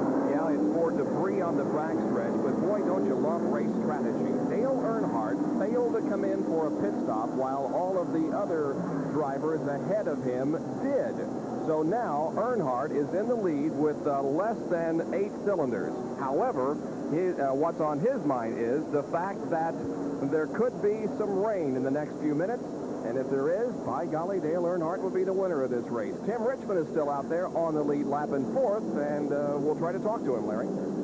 Tim Richmond, this is Larry Newber up at ESPN. Got a reading on us? Roger, go ahead. I didn't hear you. Well, Tim, earlier in the race, when you were racing with Dale Earnhardt, it looked like you were about the fastest car on the racetrack. Once you got that lap back, you've never come back to the front. How about the setup?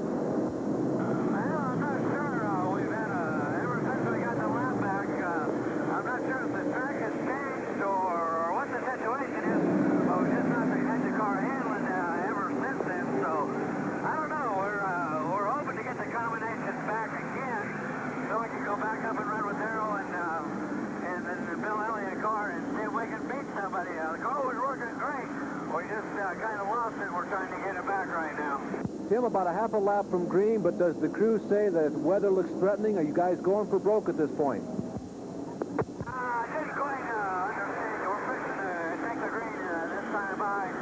We're going to check this for just a second. We're going to be busy here in just a minute. Thanks anyway. See you later. Thanks, Tim. Hang in there. You kind of got the idea there that Tim wanted to get back to the business at hand. Just a bit, I would say.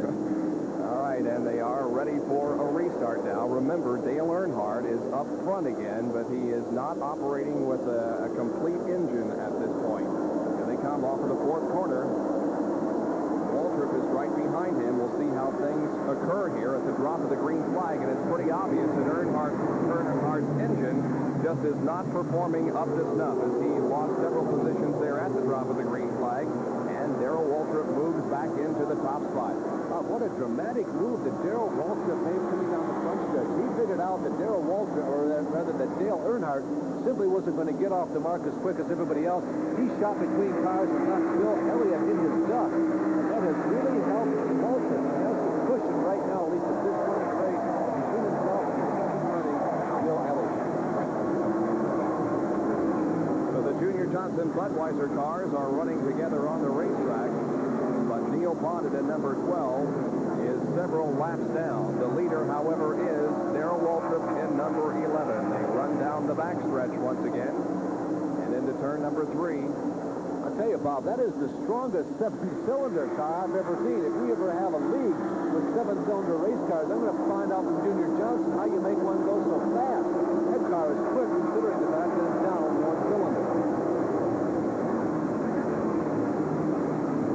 One more lap, we will be 100 laps away from the finish. This is lap 266, and 367 will make up this race. Now, Bill Elliott challenging for the lead on Darrell Waltrip.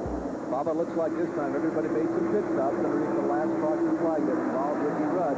It looks like this time Bill Elliott may have just a faster preparation of the car than what Darrell Waltrip has. Here comes Elliott trying the inside of Darrell Waltrip going into turn number 1. No, not quite enough room. Remember, we're at Darlington. And remember how Darrell the Groove gets at 150, 160 miles an hour. You got to slow down going into the corners here. The brakes get a lot of use at Darlington. It's not like floating her in on a super high bank speedway. It's a real different, delicate touch here at Darlington, trying to figure out just how slow can I get around the turn and still go faster than the guy directly in front of me and the guy directly behind. Just like last week, it is Ford against Chevy. It was that way in Bristol last weekend with Dale Earnhardt and Ricky Rudd, and it's Chevy Waltrip against Ford Elliott in this one this afternoon at Darlington. So we'll be back with more live coverage from the Transouth 500 after these messages. Stay with us.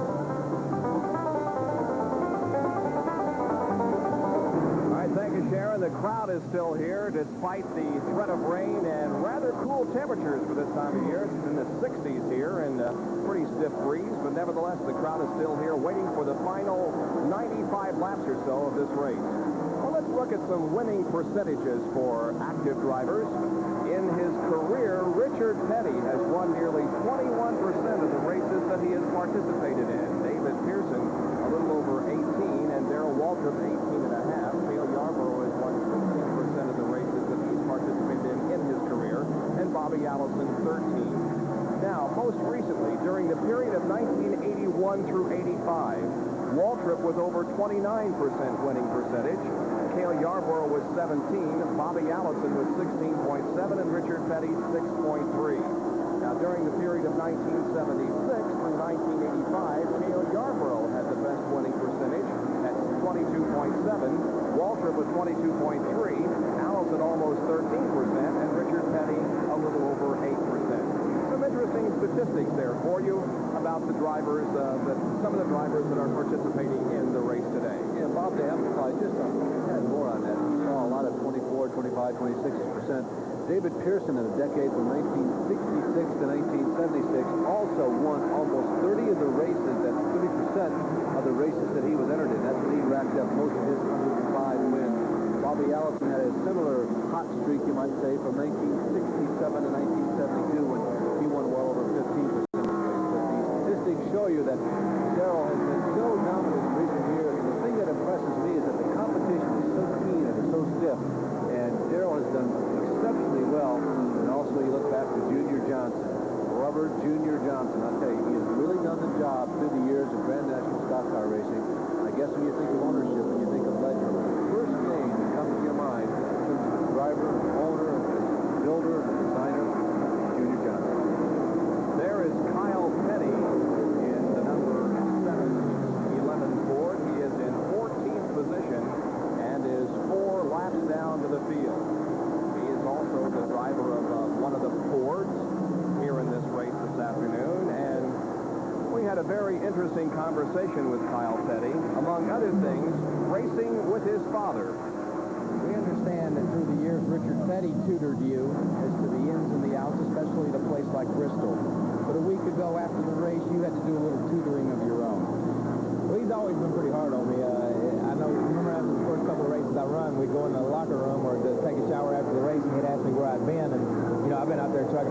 like he had. But lately, everywhere we've been, after the races were over, after we'd be in the dressing room, I'd be taking a shower, and he'd tell me the only person that got in his way all day long was me. And, I hadn't seen him. I've been laughing at him lately, but we were up at Bristol, and he came in the locker room or the dressing room after the race, and coming out of the shower, and his tongue was hanging out, which mine was too. I was about half sick, and I told him, I said, I had a pretty good race today, even though I was sick, but the only guy that got my race in my way all day long was Richard Petty. I said, I thought I was going to have to spin him a couple of times. He didn't appreciate it too much, but maybe he'll stay out of my way down here. There's Kyle Petty in 14th position. Of course, his father, Richard, retired quite early in this event. Well, while we were updating you on the world of sports in Sports Center, we did have Bill Elliott move into the lead around Darrell Waltrip. He took the lead on lap 271. That was 14 laps ago, and Bill Elliott is stretching out the lead. Let's go down to Dick Berggren, who is in the Tim Richmond pit. While some teams have gone to using computers to keep track of their tires and stagger and how they work, Tim Richmond's crew members that are in charge of tires are right now doing it the old-fashioned way. They're arguing with each other. They've got pen in hand, paper, and they're tearing sheets of it up, and they're trying to figure out what the right size is going to be for the last set. Making forward progress. Yeah, maybe. Maybe it is. About a full straightaway length advantage now for Bill Elliott over Darrell Waltrip. We have had 20 lead changes here this afternoon among 8 different drivers. And the outcome of this race is still certainly a lot up in the air, although Bill Elliott has the lead right now. We'll be right back.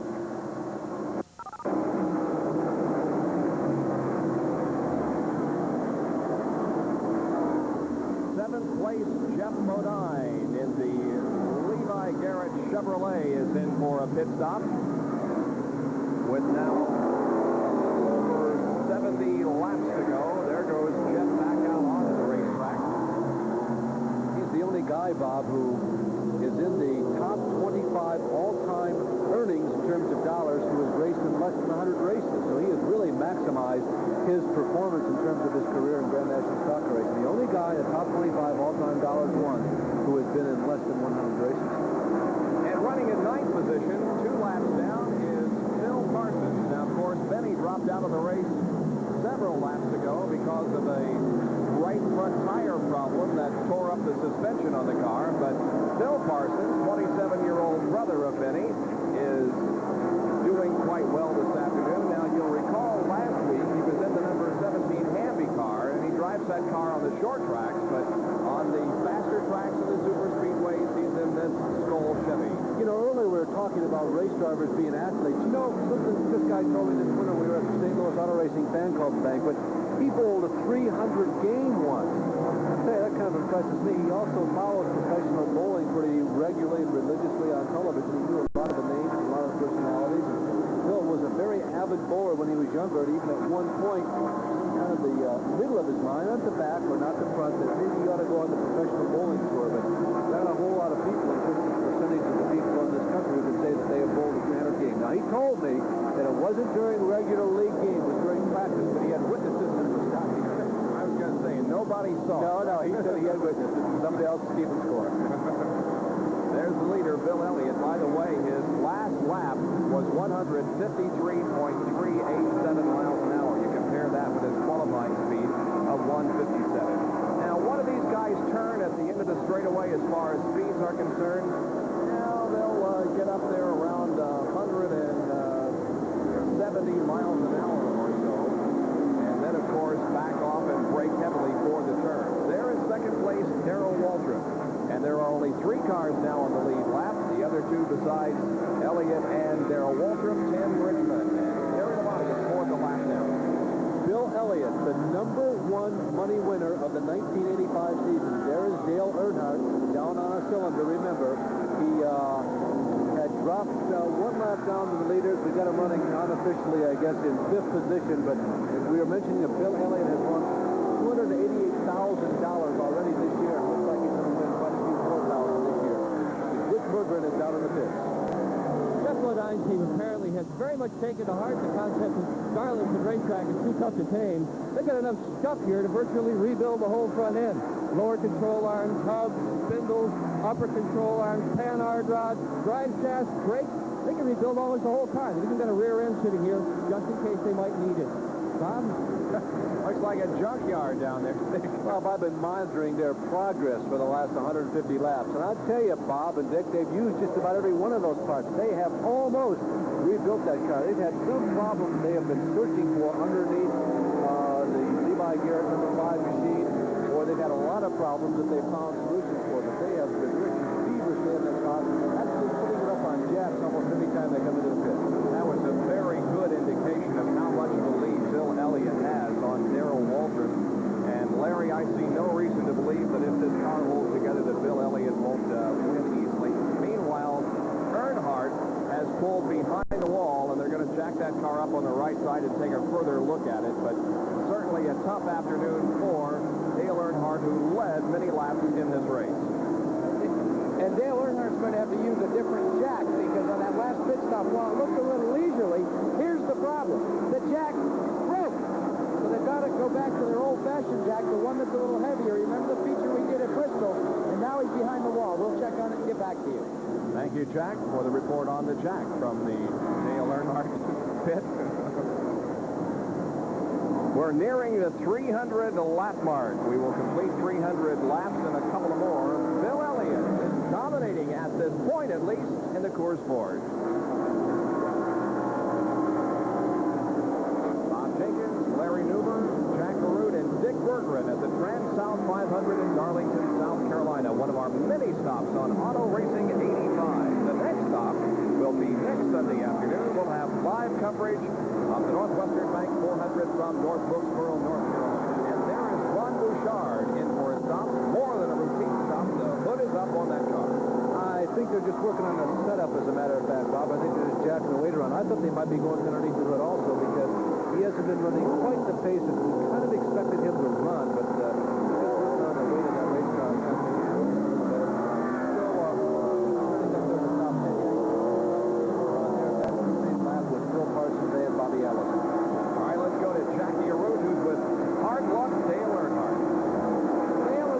Seven cylinders, and now another problem in the suspension. What was the problem? Well, we lost 7 cylinders. You know, we lost a cylinder earlier. The car was running awful good. You know, we just sort of,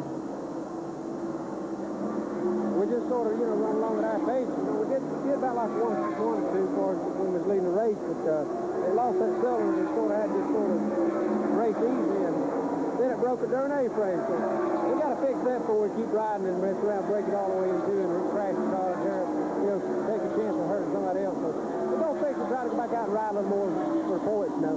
Well, what's even worse is you can't get out of the car because you've got to stay hooked up to the radio to twist the wheel so they can fix it. Yeah, you sort of got to listen to see what they might be get ready, and you know, you don't know how long it's going to take to fix it. Well, they'll learn how to tough day for a tough customer. Dale led 131 laps of this race, and he led as many laps yesterday in the late model sportsman race, and it's too bad that he doesn't have any more to show for his really good performance this weekend while his equipment held up. Well, he has led 4 of the races so far this year, Bob, so that has been a front-running car. He's also finished, by the way, the last 4 races in a row, so it's going to be an elongated finish if they can make it. For finish number 5 in a row. Rusty Wallace is showing some damage on the right front of his race car. Nevertheless, Wallace still out there in competition, running in 5th position. Well, they, of course, appeared on the circuit this year with a brand-new sponsor, at least what we thought was a brand-new sponsor, the All You Guard people. As it turns out, they've been involved with Rusty on his short-track car for a number of years. They actually make an antifreeze, and they actually supply a lot of other retail outlets. And by the way, for those of you who are short-track fans, you probably noticed that this year the characteristic red of Rusty Wallace's short-track cars is gone. Now it's black. The reason for that, you guessed it, sponsor All You Guard. That's something that they wanted to do, so they also involved with him on the short-track plan. If he finishes 5th here today, he will duplicate his best performance of the year at 5th at Bristol. So we asked Rusty about being accepted on the Grand National Circuit. I didn't feel real comfortable when I first moved down south, although I liked the weather, the climate, the people, everything I was surrounded with, but I just didn't feel like I fit in. But as the year went on and I started running better, I got more friends and started talking to more people, and everything is doing fine right now. I'm sure there's still more people I need to meet, some more crew chiefs and more of the media and people like that. But I'm getting along fine with everybody I've met, and hopefully I'm making a good name for myself down here. He sure is. That was Rusty Wallace moving to the inside there of this year's top rookie candidate, Ken Schrader. The leader continues to be Bill Elliott from Dawsonville, Georgia. There he's passing Kyle Petty in turn number 3. We are 309 laps into this race, and nearing the end. Waltrip is still second, and Richmond third. We'll be right back with more in Darlington.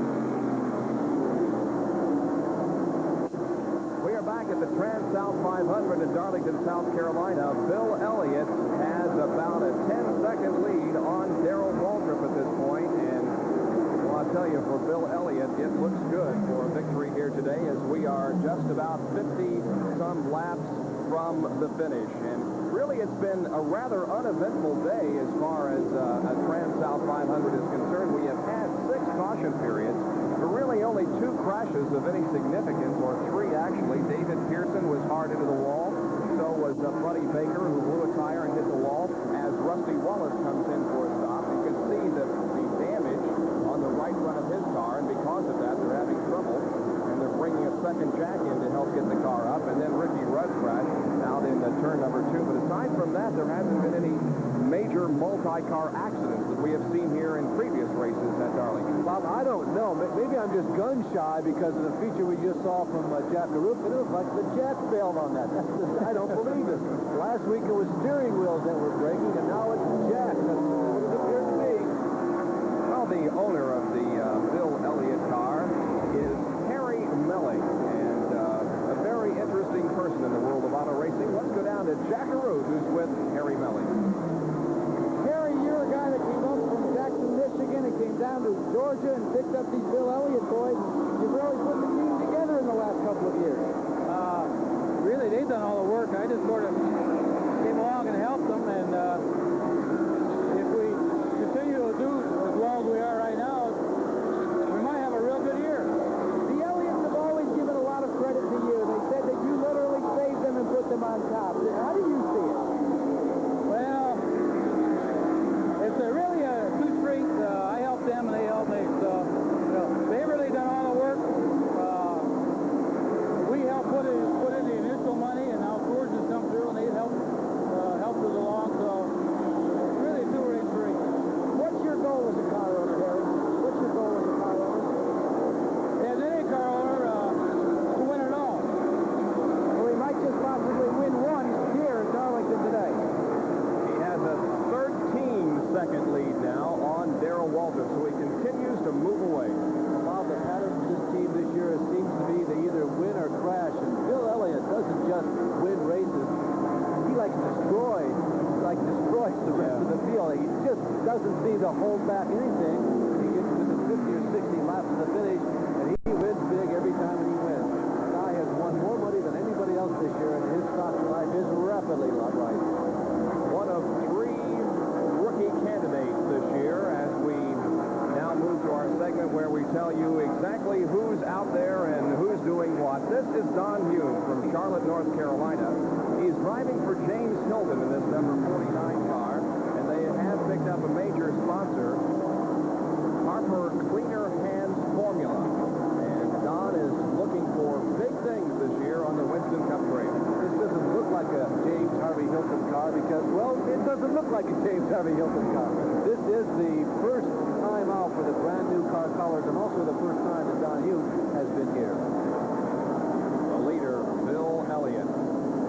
And Tim Richmond has moved into second place, moving by Darrell Waltrip. So Richmond, who ran so well when he tried to get a lap back, and then did get the lap back, has been kind of running in the shadows, so to speak, for the last few laps, but now begins to move up toward the front again. Now remember, there's about a 13-second difference between first and second position, so he's got that far to go. Nevertheless, caution could close that distance, and we may see Tim Richmond in the winner's circle after all. Well, he's got one heck of a long ways to go to catch Bill Elliott. Even if he catches him, he's definitely got a tiger by the tail at that point, because we've seen how strong Elliott has been today. But remember a race a couple of years ago at North Wilkesboro? Richmond was kind of running in the late yellow flag. He went into the pits, as did all the other leaders, with about 25 laps to go. And lo and behold, Tim Brewer, who was the crew chief of the car at the time, got Tim Richmond out with the rest of the crew before all the other leaders, and they simply couldn't catch Tim Richmond. Nobody expected him to win, but all of a sudden, as we got down to the last 10 laps of the race, there was an insurmountable lead for Tim Richmond. Let's go down to Jack Arouche, who has more on the Rusty Wallace story. Larry and Bob, you are absolutely correct. Jack is down here with another broken jack. This one from the car number 2 of Rusty Wallace. It broke, as you thought, when he came in on the last pit stop. So jacks are busting everywhere this week. Jacks are busting out all over, I guess that's what you can say. 321 laps now completed, and Bill Elliott continues to dominate the field. We'll be back with more from the Transouth 500 in a moment.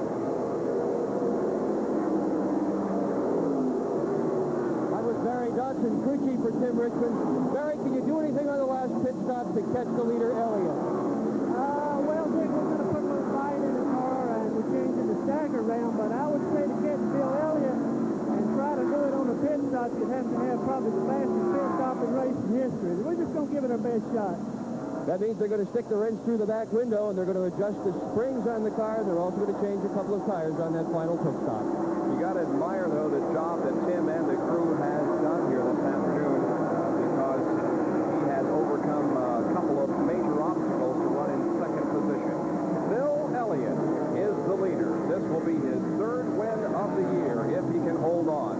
He was the winner of the Daytona 500. He dominated that race, just left everybody in his wake. And he was also the winner of the race at Atlanta earlier this year. And Larry, as you indicated, the other 3 finishes that he has had have not been all that great, but they've been mainly because of accidents. 22nd at Richmond, 29th at Rockingham, and 11th at Bristol last week.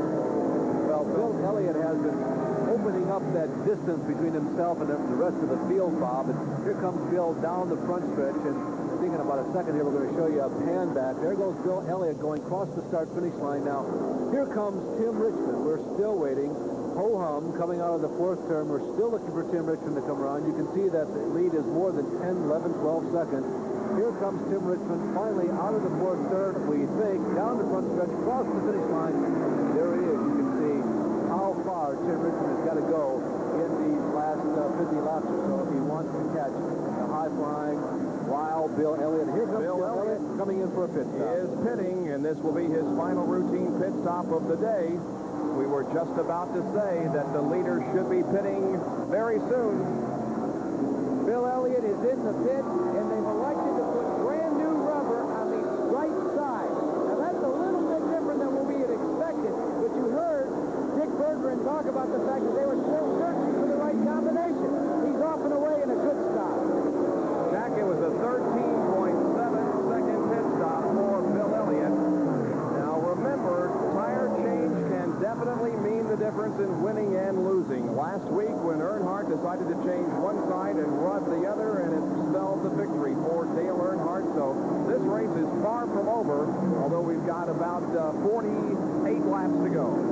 And here comes Darrell Waltrip, who is running in 3rd position into the pit. And we're probably outside of the window yet where Bill Elliott can really start counting his money. And I'll tell you, you can do a good job on the tire selection in terms of the pit stop, but you can also do a bad job. And I'll tell you, if you get a bad set of tires, a 13-14-second lead, which Bill Elliott had, is not all that much on this racetrack with 50 laps to go. Darrell Waltrip also changing outside rubber on that car. Yeah, it was a 13.7-second pit stop for Bill Elliott, and just a little over 14 seconds for Darrell Waltrip. So Bill was in a little bit, in and out a little bit quicker.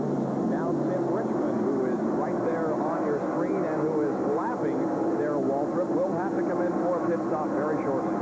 Yeah, he right now is the leader of the race, but that's only temporary because everybody is due one more pit stop, and Tim looks like he's beginning to dart that nose down low. I think he's coming in this time around. He is pulling to the apron of the track, and Tim Richmond moves into his pit area. We'll see how his pit stop compares with Waltrip and Bill Elliott. Remember, both of the other front runners changed right side tires. I'd expect them to track over this type of configuration. Everybody goes to the right side rubber. That seems to give you the best fight, really.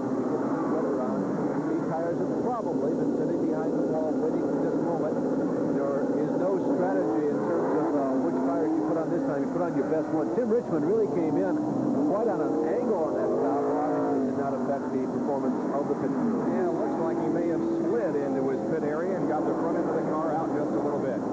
So the first three cars are in for their final pit stops. We'll be back in a moment.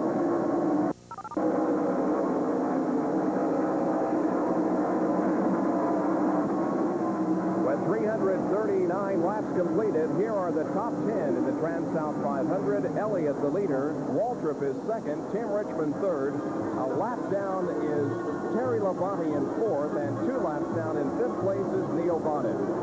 Then the 6 through 10 standings. Bill Parsons, Bobby Allison, Jeff Bodine, Lake Speed is ninth, and Ron Bouchard is in 10th position. So we go to the closing stages of this race here. The question is, can Bill Elliott continue to hold on? Well, we'll find out. We'll be right back. Bill Elliott leads the Transouth 500 here at Darlington, South Carolina. Next weekend, we'll be in North Wilkesboro for another Grand National race. And as we continue to bring you the best auto racing in the world, and the Portuguese Grand Prix will be coming up in a couple of weeks with Jackie Stewart and John Vizignano. That is next Sunday morning. He'll be with us for the Portuguese Grand Prix here on ESPN as we bring you live 14 Formula One races in 1985. You know, Bob, in the last few minutes, while Bill Elliott has been just running away with this race, we've been tuning in on some of the other drivers who are relatively new to the Grand National Circuit, Don Hume, Rusty Wallace.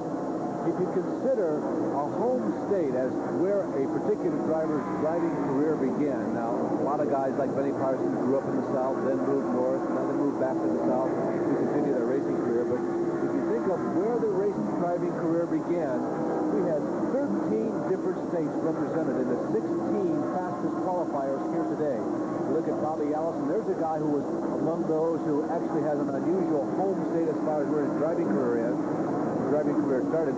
Bobby Allison started driving down in Miami, Florida, so he made up one of those 13 different states among our 16 first starters. Bobby's had the kind of day that, well, he would not necessarily like to just forget, but certainly hasn't been the kind of day that is the normal for him. He's had some problems this year finishing races, but today they haven't had any problems that have been terminal. They just haven't been able to go the distance at top speed and run with the leader. So it's a gratifying day, and apparently they've solved some problems that they've been dealing with for the earlier part of this season, but they haven't been able to go as fast as they normally can. Allison is shown as 7th position. His best finish of the year to date, a 5th during the Atlanta 500. Last year, he was 20th in the Transouth 500 and in the Southern 500 last fall here in Darlington. And the car into the wall. That's Don Hume. Car 49 spins and tags the wall up in turn number 2, and this brings out another yellow. Well, this place will just lull you to sleep if you're a race driver, and that's probably what's happened to Don Hume. He's been running so smoothly all day long. You begin to think, well, maybe this place isn't so tough after all, but as Tim Richmond and Bill Elliott, among others, have told us this week, you lose one moment of concentration and bang, it's had. Don Hume, rookie candidate on the Winston Cup Trail. There's a good look at Don. He got a lot of experience in racing as far as working on cars is concerned, working for Sherman Armstrong out in Winchester, Indiana, when Sherman used to build and race Indy cars and sprint cars. Don hopes to walk off with the Rookie of the Year award this year in the Grand National Circuit. Well, Bob, nobody has to make any more pit stops, but let's see if they do come in. I would imagine that Bill Elliott, and there he comes in, he's probably going to set the pace for everybody to follow. If he comes in and puts on fresh tires, Tim Richmond is also. Everybody's going to think, well, we've got to keep pace with this guy because this is the one to beat. So Elliott does make the decision to come in. And not only is Tim Richmond going to come in, but here comes Darrell Waltrip. So the 3 cars on the lead lap are in for a change of rubber. Elliott, the first to go out. I'm a little surprised, Bob. I have a feeling that if I was down on the Elliott crew, I would have given a little serious consideration to staying out there. But as we indicated, that if he comes in, that pretty much dictates what everybody else has to do. That's a slow pit stop for Darrell Waltrip. There was some confusion at the front end of the car, and he was a little slow getting out. And he's now back out there. And of course, won't lose very much because we are under yellow. With 344 laps, we're under yellow because of an incident up in turn number 2 involving Don Hume. We'll be right back.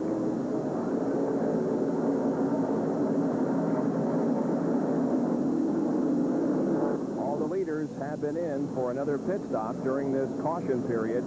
The top 5 at this point: Elliott the leader, Richmond running second, Darrell Waltrip third, Terry Labonte fourth, Terry incidentally the leader in Winston Cup points, and Rusty Wallace is running in 5th position as we've completed 346 out of 367 laps. And since we do have this opportunity, we're going to bring you another commercial break and then be back with racing when we resume. You're watching the Transouth 500 live coverage from Darlington International Raceway. We'll be right back.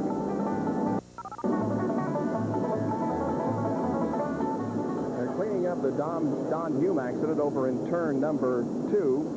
And the top 5: Elliott, Richmond, Waltrip, Labonte, and Bonnet. And now the 6 through 10 standings show Jeff Bodine, Rusty Wallace, Bill Parsons, Blake Speed, and Joe Rutten. Something is going on with the Waltrip car. He was in and had a long stop, came in again. They raised the hood on the car, and I frankly don't know what's going on. Well, Bob, another interesting aspect, they changed the left side tires in that race car, very reminiscent of last week when the Dale Earnhardt crew decided to change the left-hand side tires, whereas Ricky Rudd went for the outside tires. But after they made the stopper, they changed the left side rubber. They came back in the next time around, went in underneath the hood, and a crewman came running out with what appeared to be a bottle or something. Jack Arute is down in the area. Maybe he can fill us in on that just a couple of seconds later here. The problem out on the racetrack, gentlemen, is an axle has fallen out of one of the race cars. One of the NASCAR technical inspectors hopped over that brand new wall and has put it back on pit road.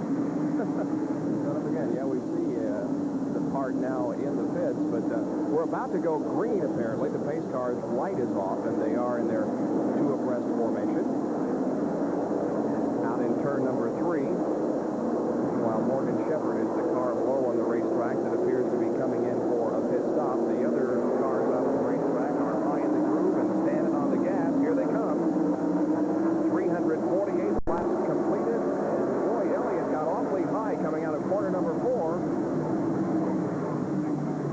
but is in the lead. Now Tim Richmond is right behind him, and we'll see if Bill can stretch out that lead again. There's Richmond in the other red car in 2nd spot. And Waltrip is about in 6th position in line here. There's Tim Richmond, 2nd place in the race, 2nd place on the track right now. As they move down into turn number 3, less than 20 laps to go. Can Bill Elliott maintain that dominance that we have seen so far all day long from him? Doesn't appear to be pulling out to much of an advantage, at least at this point, over Tim Richmond. He has perhaps gotten 8 or 10 car lengths between himself and Richmond, but Elliott has looked strong for the last few laps. Well, one half of the field is still in the race. We qualified 40 cars. We had about 44, 45 here. Some of the people who did not make the show, Earl Canada, attempted to qualify for this race. South Carolinian Jonathan Edwards, William Scott, another South Carolinian, and Mike Potter, normally very fast, a Tennessean. He also failed to qualify for the Trans-South racing here this week in Darlington. Battle for 5th and 6th spot going on between Neil Bonnet in car number 12 and Rusty Wallace in number 2. You can see there is a car between them. That is Lake Speed, but Neil Bonnet, car number 12, in 5th spot. There is Lake Speed in 75. The 3rd car is Rusty Wallace. Mind you, again, we believe that Neil Bonnet is running. Maybe it's 7.5 cylinders. Well, there's Lake Speed finding a way underneath Neil. He tapped him just ever so slightly in the back bumper. Said, hey, I think I got the lane here. I'm coming on through. And then Lake slips underneath. But Bonnet's car running well considering how much horsepower it must be down. Apparently it's down 1/8 of the horsepower, so you can see that it's significantly slower, at least on the dyno would be, than the other cars. But Neil has done a good job driving right. Look at him. Keep his nose right up there with everybody. Moving to the high side of Terry Labonte, who also has been running very fast in recent laps. Matter of fact, he's run all day, almost as fast as the leaders, although he lost a couple of laps earlier. Now, Neil's teammate, Darrell Waltrip, we told you about the problems that he might be encountering. Well, Bouchard, I think, slowing.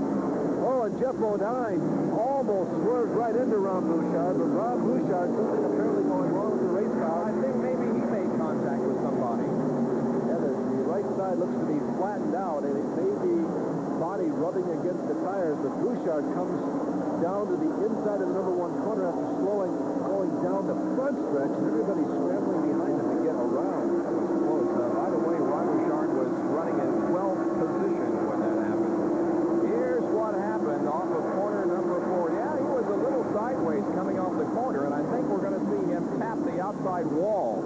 And then when he did that, of course, the car probably experienced some handling problems. He was unable to control it as well as he wanted to and did slow down. And that's when everybody had to get on the brakes and avoid running into the back of him. Bouchard coming around now for a stop. Ron running in 12th place when this happened. I guess that's why you don't put a man on that kid.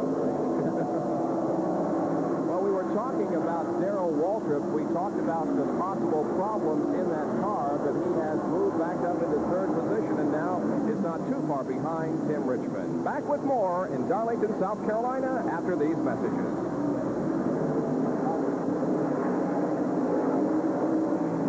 Only 9 more circuits to go at this 1.3366-mile racetrack here at Darlington International Raceway, and the victory will be Bill Elliott. There is the race for second and third, and Tim Richmond has his hands full now with Darrell Waltrip.